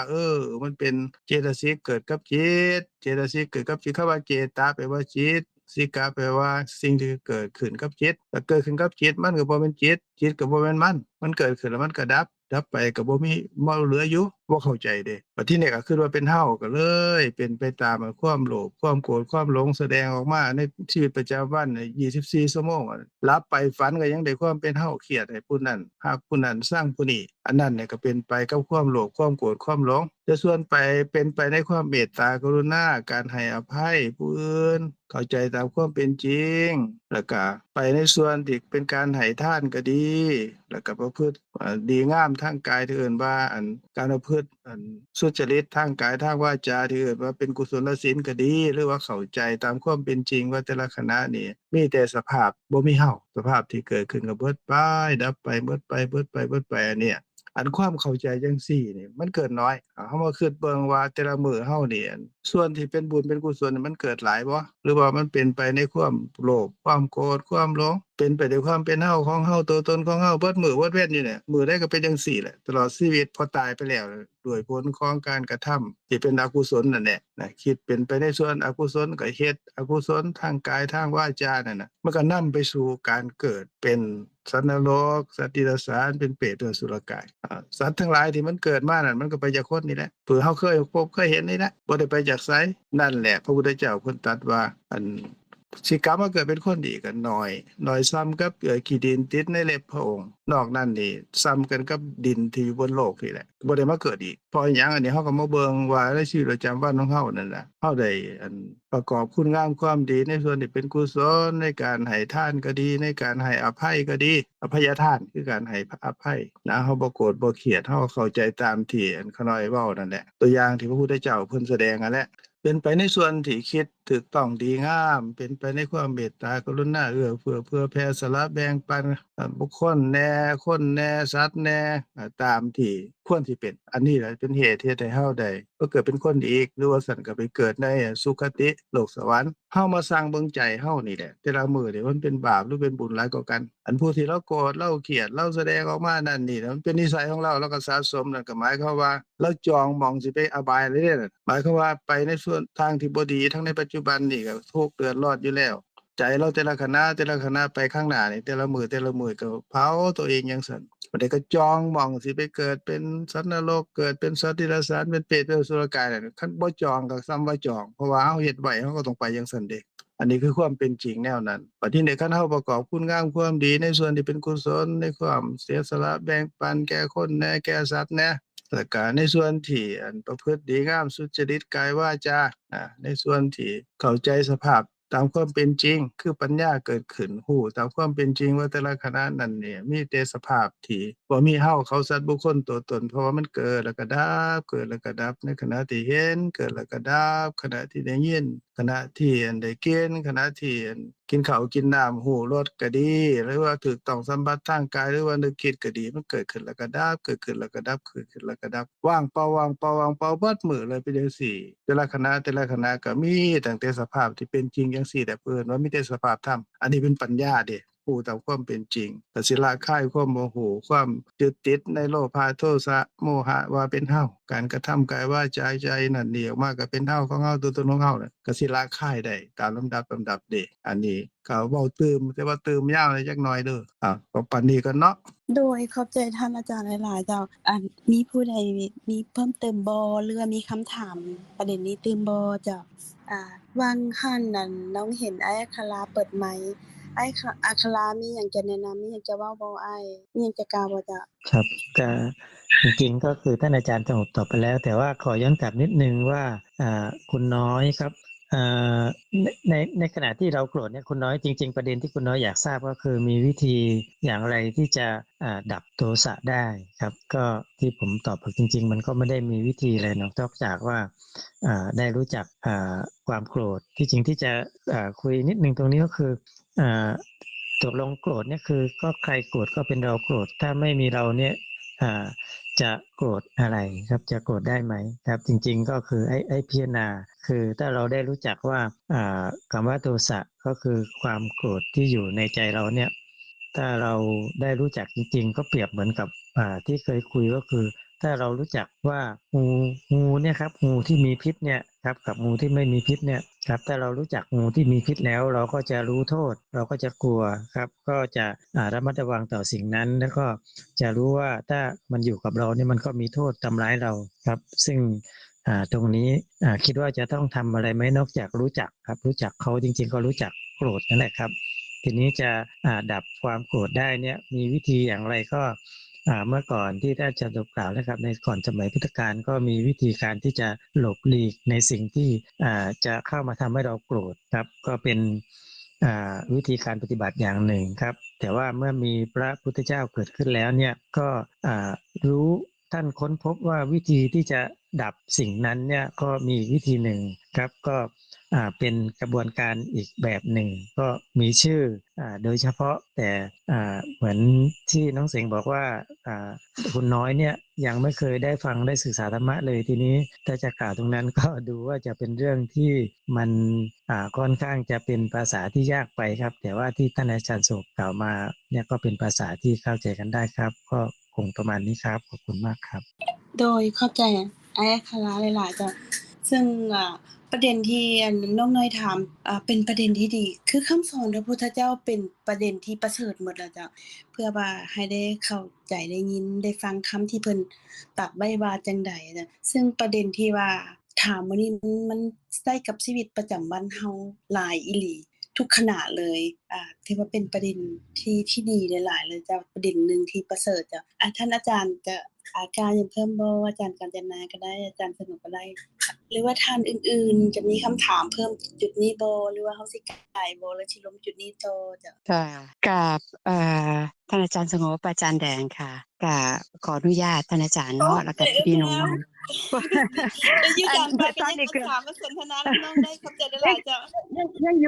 อยู่หัวไฮอยู่จ้ะแต่ว่าพอได้ฟังคำถามหรือขอคำถามของน้องน้อยเนี่ยก็มีความยินดีนำเพิ่นอนุโมทนานำเพิ่นที่เพิ่นยกตัวอย่างเนี่ยขึ้นมาเพราะว่าเป็นสภาพที่เกิดขึ้นอยู่ในชีวิตประจำวันเฮาประจำย้อนว่าพวกเฮานี่เนาะตามที่พระพุทธเจ้าเพิ่นสอนหรือท่านอาจารย์เฮาเคยฟังท่านอาจารย์เพิ่นบอกให้หมู่เฮาฟังมาก็คือว่ามีเฉพาะพระอนาคามีเท่านั้นที่เพิ่นดับโทสะได้เนาะแต่ว่าหมู่เฮานี่จนถึงขั้นว่าแม้กระทั่งพระอริยะถึงขั้นบ่ว่าพระโสดาบันหรือว่าขั้นพระสกกิทาคามีนี่เพิ่นก็ยังดับบ่ได้เด้อันนี้ก็หมายความว่าโทสะที่เกิดขึ้นนี่ก็เป็นเรื่องธรรมดาแล้วก็เกิดขึ้นได้อยู่ตลอดแต่ว่าอย่างฟังอาจารย์ท่านอาจารย์แล้วก็พี่ๆน้องๆที่เว้ามานี่ก็ทราบซึ้งก็ค่อยเข้าใจกันเนาะมันก็มีหลายในวิธีการที่เฮาสิค่อยๆทำความเข้าใจคือน้องน้อยว่าเฮ็ดจังได๋มันเกิดขึ้นมาคือจังไฟมันลุกฟืบขึ้นมานี่ล่ะโทสะเฮาจังได๋เฮาสิเอาน้ำสาดเข้าไปให้มันดับหม้องหั้นจังซั่นน่ะนะคือเอื้อยมองเบิ่งก็เข้าใจในสภาพนั้นอยู่มันแม่นว่ามันเป็นกระถูกใจกับเพราะมันเกิดกับพวกเฮาอีหลีน่ะนะแต่ว่าพอเฮาได้ยินได้ฟังธรรมมานี่เนาะเพราะอันนี้มันก็เป็นเรื่องวาระการว่าซั่นซะก็คือว่าในสิ่งที่เฮาเรียนมาเนี่ยก็เพิ่นก็ว่าความโทสะนี่ก็เป็นธรรมะอันหนึ่งเป็นสภาพธรรมอันหนึ่งแล้วมันก็เกิดขึ้นมาจริงๆมันเกิดขึ้นมาย้อนว่าเฮามันมีแนวมากระทบเฮาหั่นล่ะบ่ว่าโทสะเพราะว่าหนึ่งตั้งแต่ไล่จากตาหูจมูกลิ้นกายใจเฮาไปแนวบ่ถูกใจว่าซั่นซะเห็นก็แนวบ่ดีที่เรื่องตาแนวเห็นขีนตาเด้ว่าซั่นนะก็ศูนย์น่ะนะก็เกิดขึ้นนี่นั่นก็คือโทสะบ่พอใจก็คือโทสะหูว่าซั่นได้ยินแนวบ่ม่วนเนี่ยเอาแล้วเด้ซั่นนี่ก็เริ่มแม่นบ่ล่ะคะก็เริ่มสักศูนย์แล้วเว้าบ่ถึงหูเฮาซั่นน่ะประมาณจังซั่นเอาก็ไปอีกลิ้นซั่นนี่กินแนวบ่แซ่บอ้าวคือเผ็ดก็คือศูนย์ขึ้นมาแล้วบ่น้อยก็หลายหรือถูกใจก็กับมันก็ยังเป็นเหมือนคือเป็นอันนี้มันเป็นโทสะเป็นโมโหมันเป็นจังไดนะ กายนั่นมาถูกแนวแข็งๆหรืออีหยังก็แบบบ่พอใจก็เกิดบ่พอใจก็โทษะอีกใจนี่บ่ต้องเว้าถึงสารพัดแนวมาหาแนวเฮาบ่พอใจแม่นบ่ได้ยินบ่ได้กินบ่ได้ลิ้มรสแต่คิดไปฮอดนี่ยังคิดซังคิดสูญจังซี่นะมันมันเป็นเรื่องชีวิตที่มันเฮาเกิดอยู่นำมันตลอดเด้แต่ว่าสิดับจังไดนี่เป็นเรื่องที่น่าสนใจมากๆที่น้องน้อยเว้ามาเฮ็ดจังไดมันเกิดขึ้นมันจักสิดับพรึบโลดคือจังเฮาเอาน้ำสาดเข้าไปจังซั่นนะแต่นี่ก็เลยมาว่านี่ล่ะแต่ว่าพอยังเฮาเรียนมานี่เนาะก็ต้องกราบขออนุญาตท่านอาจารย์นำคำของท่านของพระพุทธเจ้าและคำของท่านอาจารย์แล้วว่ามันก็เป็นคือจังแนวอิหยังก็ตามเข้ามามันก็เป็นเพียงสภาพธรรมเบิ่งมันเกิดขึ้นมานี่ลองซ่อมมันเบิ่งซ่อมมันแล้วบัดนี้แล้วก็มันเป็นอันนั้นซื่อๆเด้บางเทื่อเฮาไปเขียนให้เสียงสินะอ้าวมันก็เป็นเสียงเฮาไปเครียดให้เสียงบ่จังซั่นน่ะนะอ้าวไปเครียดให้แบบอันแนวบ่แซ่บบ่จังซี่น่ะนะบางเทื่อก็คือเดือกหัวเพราะเฮาพิจารณาไปจังซี่เรื่อยๆนะแต่ว่ามันบ่แม่นง่ายน้องน้อยก็ค่อยคิดไปเด้บางเทื่อเอื้อยเฮ็ดงานอยู่เนี่ยเนาะเอามีดไปปาดดอกอันทุเรียนเพราะว่ากำลังผ่าอยู่มันไปโดนมือเจ้าของเอาเจ็บมันก็สูญแวบขึ้นมาอยู่แต่นี่มานั่งคิดโอ๊ยว่าซั่นเอาไปสูญให้อีหยังล่ะสูญให้เจ้าของบ่เจ้าของก็บ่มีเลยนี่เอาสูญให้มีดบ่โอ๊ยคิดว่ามันเป็นวิบากของเจ้าของแต่นี่โอ๊ยว่าซั่นเฮาคือสิไปปาดคออีหยังน้อมาไปตัดคอป่าบ่มาแต่น้อยๆคือคิดไปแบบนี้มันเหมือนคิดใจมันคอยลงมาคือท่านอาจารย์เพิ่นว่านะบางเทื่อเขามาว่าเฮาเนาะคิดไปเฮาก็คือสิไปว่าเขาเคยว่าเขามาเนาะว่าซั่นใจมันคอยเย็นลงเด้น้องน้อยอันนี้เป็นวิธีการของเอื้อยว่าซั่นซะลองซ่อมไปน่ะนะแต่บ่แม่นเรื่องง่ายมันบ่แม่นง่ายเลยแต่ว่ายังตัวเสียงก็มาด่าเฮามายืนได้ใส่เฮาจังซี่ล่ะลองซ่อมเบิ่งเด้ออ้าวมันเป็นเสียงซื่อๆเด้น่ะว่าซั่นหรือบ่ซั่นก็คิดไปถึงคำที่ท่านอาจารย์เพิ่นอธิบายมาว่างั้นม่วนอีหลีแล้วก็เพิ่นก็ยกตัวอย่างจนกระทั่งแม่พระพุทธเจ้าเพิ่นไปยืนฟังเบิ่งเพิ่นก็คือสิหัวขวนอยู่เห็นผู้มาด่าเพิ่นพราหมณ์ก็มายืนด่าเพิ่นเอาแต่แท้น่ะนะเพิ่นก็คือสิเอาเพิ่นก็บ่หัวขวนดอกเนาะขอประกราบยกใส่มือใส่หัวเพิ่นก็คือสิปลงน่ะนะเพิ่นก็สิเบิ่งด้วยความเพิ่นก็สิเบิ่งด้วยความเมตตากรุณาน่ะแหล้วสิซอยมนุษย์ผู้นี้จังใดนะคันเฮาเป็นแบบนั้นได้คือเหมือนน้องเสงว่านี่เห็นบ่เอาความเมตตาไปใส่เฮาลองพิจารณาเรื่องเมตตาใจมันสิค่อยเย็นลงอันนี้เป็นวิธีการน่ะเนาะของหมู่เอื้อยว่าแล้วก็ขอบคุณและอนุโมทนานำน้องน้อยหลายๆที่ยกเรื่องนี้ขึ้นมาเพราะว่าก็เฮ็ดให้เฮาได้คอยมาเว้ากันเนาะมาคอยมาร่วมกันแล้วแต่นี้ก็ได้ข้อคิดหยังหลายอย่างอยู่แล้วก็กราบขอบคุณและอนุโมทนาท่านอาจารย์ทั้งสองเป็นอย่างยิ่งค่ะก็มีเท่านี้ค่ะอาจารย์ค่ะ โดยเข้าใจ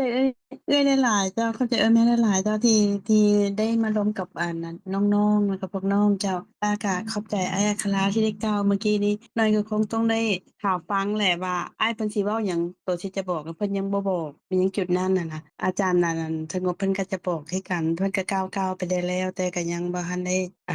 ฮอดจุดนั้นคือน้อยต้องได้ฟังได้ฟังแหละคือว่าบ่ได้ฟังมาได้ส่ำนี้ก็บุญหลายแล้วบุญหลายแล้วจ้ะน้อยหาจะมาเริ่มจังซี่นะแล้วท่านอาจารย์แล้วว่าหรือผู้อื่นๆมีหยังจะเพิ่มเติมบ่คันว่าบ่เพิ่มเติมก็จะขอท่านอาจารย์นั่นแหละกล่าวตื่มหรือว่ากล่าวประเด็นนี้บ่หรือว่าจะผ่านน่ะจ้ะน้อยผ่านบ่หรือว่าจะถามเติมอีกพรเด้พรอยากกล่าวประเด็นนี้เติมบ่จ้ะน้อยเชิญน้อยเลยจ้ะ อ๋อจะว่าแบบบ่มีคำถามเพิ่มเติมแล้วเจ้าเคลียร์แล้วเจ้าขอบใจหลายๆ โดยเข้าใจจ้ะแล้วพรเพิ่มเติมบ่ถามหยังเติมบ่เอ่ยประเด็นนี้จ้ะพี่แมมพี่กุหลาบถามทั้งสองคนเลยมีหยังเพิ่มเติมบ่อยู่บ่เจ้าโดยบ่ฮู้ว่าเอ่ยนั้นกุหลาบกับพี่แมมนี่อยู่บ่เจ้าแต่ก็ ยังขับรถอยู่จ้า เจ้าเข้าใจเจ้าเชิญท่านอาจารย์เก่าเลยเนาะท่านอาจารย์เนาะเก่าตื่มเลยเจ้า ก็ลางเทื่อขาน้อยก็บ่แม่นว่าสิบ่โกรธบ่เครียดเด้เครียดคือกันโกรธคือกันแต่ว่าก็คิดแบบที่เว้าให้น้องน้อยฟังเมื่อกี้นี่น่ะแต่อีกอันหนึ่งคิดจ่อๆคิดไกลๆเลยว่าอ้าวอันนี้ความโกรธนี่แนวนี้ตัวมันเป็นมารตัวนี้มันสิเฮ็ดให้ข้าพเจ้าไปเกิดในนรกตัวนี้อ้าวมันสิเฮ็ดให้ข้าพเจ้าไปเกิดเป็นสุนัขข้างบ้านตัวนี้เพราะว่าย่างไปมันก็มาเห่าโบงๆเบ้งๆโดนนั่นนี่มันคือว่ามันเครียดว่าสิไปญาติบ้านมันก็บ่จักเนี่ยแม่นขาน้อยย่างไปออกกำลังหน้าบ้านนี่มันเห็นก็เห่าว่าซั่นโอ้ก็เลยมาคิดถึงเจ้าของว่าอ้าวอันที่พวกไปเกิดเป็นแนวนี้นี่มันจากโทสะตัวนี่ มันจังไปเกิด อันบัดที่เจ้าของเครียดขึ้นมาลางเทื่อนี่มันบ่ถูกใจเจ้าของเองนั่นแหละว่าอันนี้นี่มันเป็นม่านตัวนี้มันสิพาข้าพเจ้านี่ไปเกิดในอบายตัวนี้คันเรารู้โทษจังซี่ปุ๊บนี่มันก็สิค่อยยุบลงเดะแล้วก็โดยวิธีต่างๆนั่นแหละเฮาก็คิดผสมประเสกันเข้าไปนะให้มันเป็นไปในทางที่รู้โทษของมันว่ามันบ่แม่นเฮาก็จริงอยู่แต่ว่ามันเกิดในใจเฮานี่มันก็ดับเกิดขึ้นแล้วก็ดับก็สะสมในใจเฮาคันมันสะสมขึ้นหลายๆหลายๆมีกำลังจนถึงขนาดว่าฆ่าคนก็ได้ฆ่าคนมีพระคุณฆ่าพ่อฆ่าแม่นั่นนี่ก็ได้เพราะหยังเพราะว่าความโกรธนั่นน่ะมันสะสมเดะเฮาบ่เห็นโทษของมันบ่เห็นว่าอันมันเฮ็ดให้เฮานี่ได้รับความเดือดร้อนในปัจจุบันแล้วก็บ่ฮู้ว่าความโกรธเป็นเฮาหรือบ่เป็นเฮาจนเข้าใจเอาเองว่าเป็นเฮาผู้ใดมาแตะมาต้องก็บ่ได้จนถึงไปทำร้ายร่างกายของผู้มีพระคุณก็ได้ฆ่าพ่อฆ่าแม่ก็ได้ตามที่เขาน้อยว่าบัดทีนี้คันเฮารู้โทษของมันว่ามันเกิดในใจเฮากับเผาจิตเฮานี่แหละเผาใจเฮาสะสมจังซี่แหละก็สินำไปสู่อบายคืออบายในปัจจุบันคือขณะที่เฮาใช้ชีวิตในชีวิตประจำวันนี่อบายแล้วเด้มันเกิดความร้อนความบ่พออกพอใจข้าวน้ำท่ำปลาก็กินบ่แซ่บแล้วบ่อยากกินนอนก็บ่ค่อยหลับคิดเครียดขมให้ผู้นั้นผู้นี้ลางเทื่อนอนกลางคืนก็บ่หลับจังซี่ก็เผาเจ้าของเองเด้เผาอยู่หั่นแล้วก็ชีวิตต่อไปในชีวิตประจำวันสะสมไปหลายๆก็เป็นคนนั่นเจ้าโทสะเด้ก็บ่ฮู้อีกแหละคนที่อยู่นำเฮาก็เดือดร้อนอันเดือดร้อนนี่ดอกคนที่นำเฮาแต่ว่าเฮานี่แหละเดือดร้อนที่สุดในชีวิตประจำวันนี่ก็เดือดร้อนแล้วในโลกนี่ก็เดือดร้อนแล้วตายไปนี่เดือดร้อนคักบัดนี้เฮาก็ต้องพิจารณาไตร่ตรองโดยการให้อภัยว่าเฮาก็คือสิเคยเฮ็ดแนวนั้นมาอย่างที่ท่านเสราลักษณ์เพิ่นเว้าเมื่อกี้นี่แหละเฮาก็เลิกได้ต่อกันซะเพราะว่าอิหยังเพราะว่าเฮาก็มันใช้หนี้แล้วเฮาก็เคยว่าเขาก็ว่าเฮาจบกันไปจักมันยามใดล่ะแต่ว่าเฮาก็คิดเข้าใจเอาจังซั่นบัดนี้ก็ด้วยความเมตตาเขาดังที่เขาน้อยเว้าตอนแรกนั่นแหละว่าเขาเจ้าทุกข์ยากหลายน้อเป็นคนเดือดร้อนมีกิเลสหนาอาสวะโหดน้อในใจเผาเจ้าของเองน้อก็สิตนเขาเจ้าน่ะอันนี้ก็อย่างหนึ่งบัดทีนี้ว่าคันเฮาค่อยๆพิจารณาเห็นตามความเป็นจริงจังซี่แล้วรู้โทษของมันนำแล้วก็รู้จักให้อภัยนำแล้วก็เมตตาเขานำความโกรธที่มันเคยเกิดดูๆแล้วมันก็สิค่อยเบิดไปทีละหน่อยเดะจนพู้นล่ะเพิ่นเป็นพระโสดาบันเพิ่นก็โกรธอยู่แต่ว่าความโกรธของเพิ่นน่ะก็ระดับมันบ่ส่ำพวกเฮาเดะพวกเฮาสิก็หลายอยู่เพราะเฮายังยึดมั่นถือมั่นอยู่ด้วยความเป็นเฮาของเฮาตัวตนของเฮาอยู่แต่ว่าพระโสดาบันนี่เพิ่นมีความเห็นอันบริสุทธิ์หมดจดแล้วความโกรธก็เกิดอยู่โทมนัสคือว่าความเสียใจเพิ่นก็เกิดลูกหลานเพิ่นตายเพิ่นก็ร้องไห้อยู่แต่ว่าเพิ่นก็บ่เห็นผิดนั่นเพราะเพิ่นดับความโกรธบ่ได้บัดทีนี้เพิ่นก็ค่อยๆบรรเทาไปเรื่อยๆตามที่เฮาเว้านี่แหละที่เว้าให้ฟังนี่แหละก็ความเมตตาเกิดขึ้นแล้วก็ดับความร้อนเมตตาก็เป็นความเย็นเดะเมตตากรุณาเฮาเมตตาบุคคลอื่นสัตว์อื่นในการต้องการให้เขาเป็นสุขเขาก็คือเฮาก็อยากมีความสุขเขาอยากมีความสุขคือกันแต่เขาตกทุกข์ได้ยากขนาดว่าเผาใจเขาขนาดนั้นแล้วก็เว้าออกมาก็บ่ดีเฮ็ดก็บ่ดีในส่วนเรานั่นก็เป็นแต่สิตนเฮาก็กรุณาเดะกรุณาเขาก็คือว่าบ่ถือโทษโกรธเคืองละในลักษณะจังซี่คุณภาพดีทางใจเฮานี่มันสิเกิดขึ้นเพิ่มเรื่อยๆความเมตตาความกรุณาเกิดขึ้นเฮาก็สิมีความมั่นคงขึ้นเรื่อยๆจนนั่นแหละจนบรรลุความเป็นพระอนาคามีน่ะเพิ่นก็ดับความโกรธได้หมดเลยแต่ว่าคันเฮาสิท่าว่าโกรธก็โกรธไปแกเจ้าโกรธค่อยๆโกรธเจ้าจะตีค่อยๆตีเจ้าจะด่าค่อยๆด่าเจ้าตาฟันต่อฟันข้อยสิท้าพุ่นละตอนข้อยบรรลุเป็นพระอนาคามีข้อยจังสิดับเทื่อเดียวบ่ดับเดะเพราะยังโอกาสสิไปเป็นพระอนาคามีบ่มีเพราะว่าเฮาสิไปเกิดอบายก่อนนั่นนะสิไปเกิดเป็นสัตว์นรกเกิดเป็นเปรตเกิดเป็นอสุรกายเกิดเป็นสัตว์เดรัจฉานเนี่ยบ่ได้มาเกิดเป็นคนนะเป็นจังซั่นก็คือกันกับการสะสมเงินนั่นแหละว่าคันข้อยเป็นเศรษฐีแล้วข้อยก็สิบ่ยากบ่จนละตอนนี้ข้อยก็สิใช้มันไปตามนี่แหละการงานข้อยก็เฮ็ดแหน่บ่เฮ็ดแหน่เงินได้มาก็ได้มา5 บาทใช้มัน10 บาทบ่มีไปยืมคนอื่นบ่เป็นหยังดอกข้อยเป็นเศรษฐีข้อยก็มาใช้เจ้าเทื่อเดียวข้อยก็คันเป็นเศรษฐีแล้วข้อยก็ต้องมีเงินมีทุกสิ่งทุกอย่างถ้าเป็นเศรษฐีจังซั่นก็บ่ได้เฮาก็ต้องคอยสะสมไปทีละเล็กทีละน้อยจากน้อยก็ไปหาหลายขึ้นก็ปว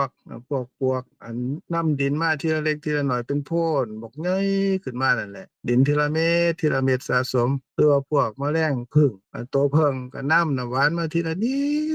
ดจากเกสรดอกไม้เอามาเฮ็ดห้างบักใหญ่เลยนะ การที่เฮา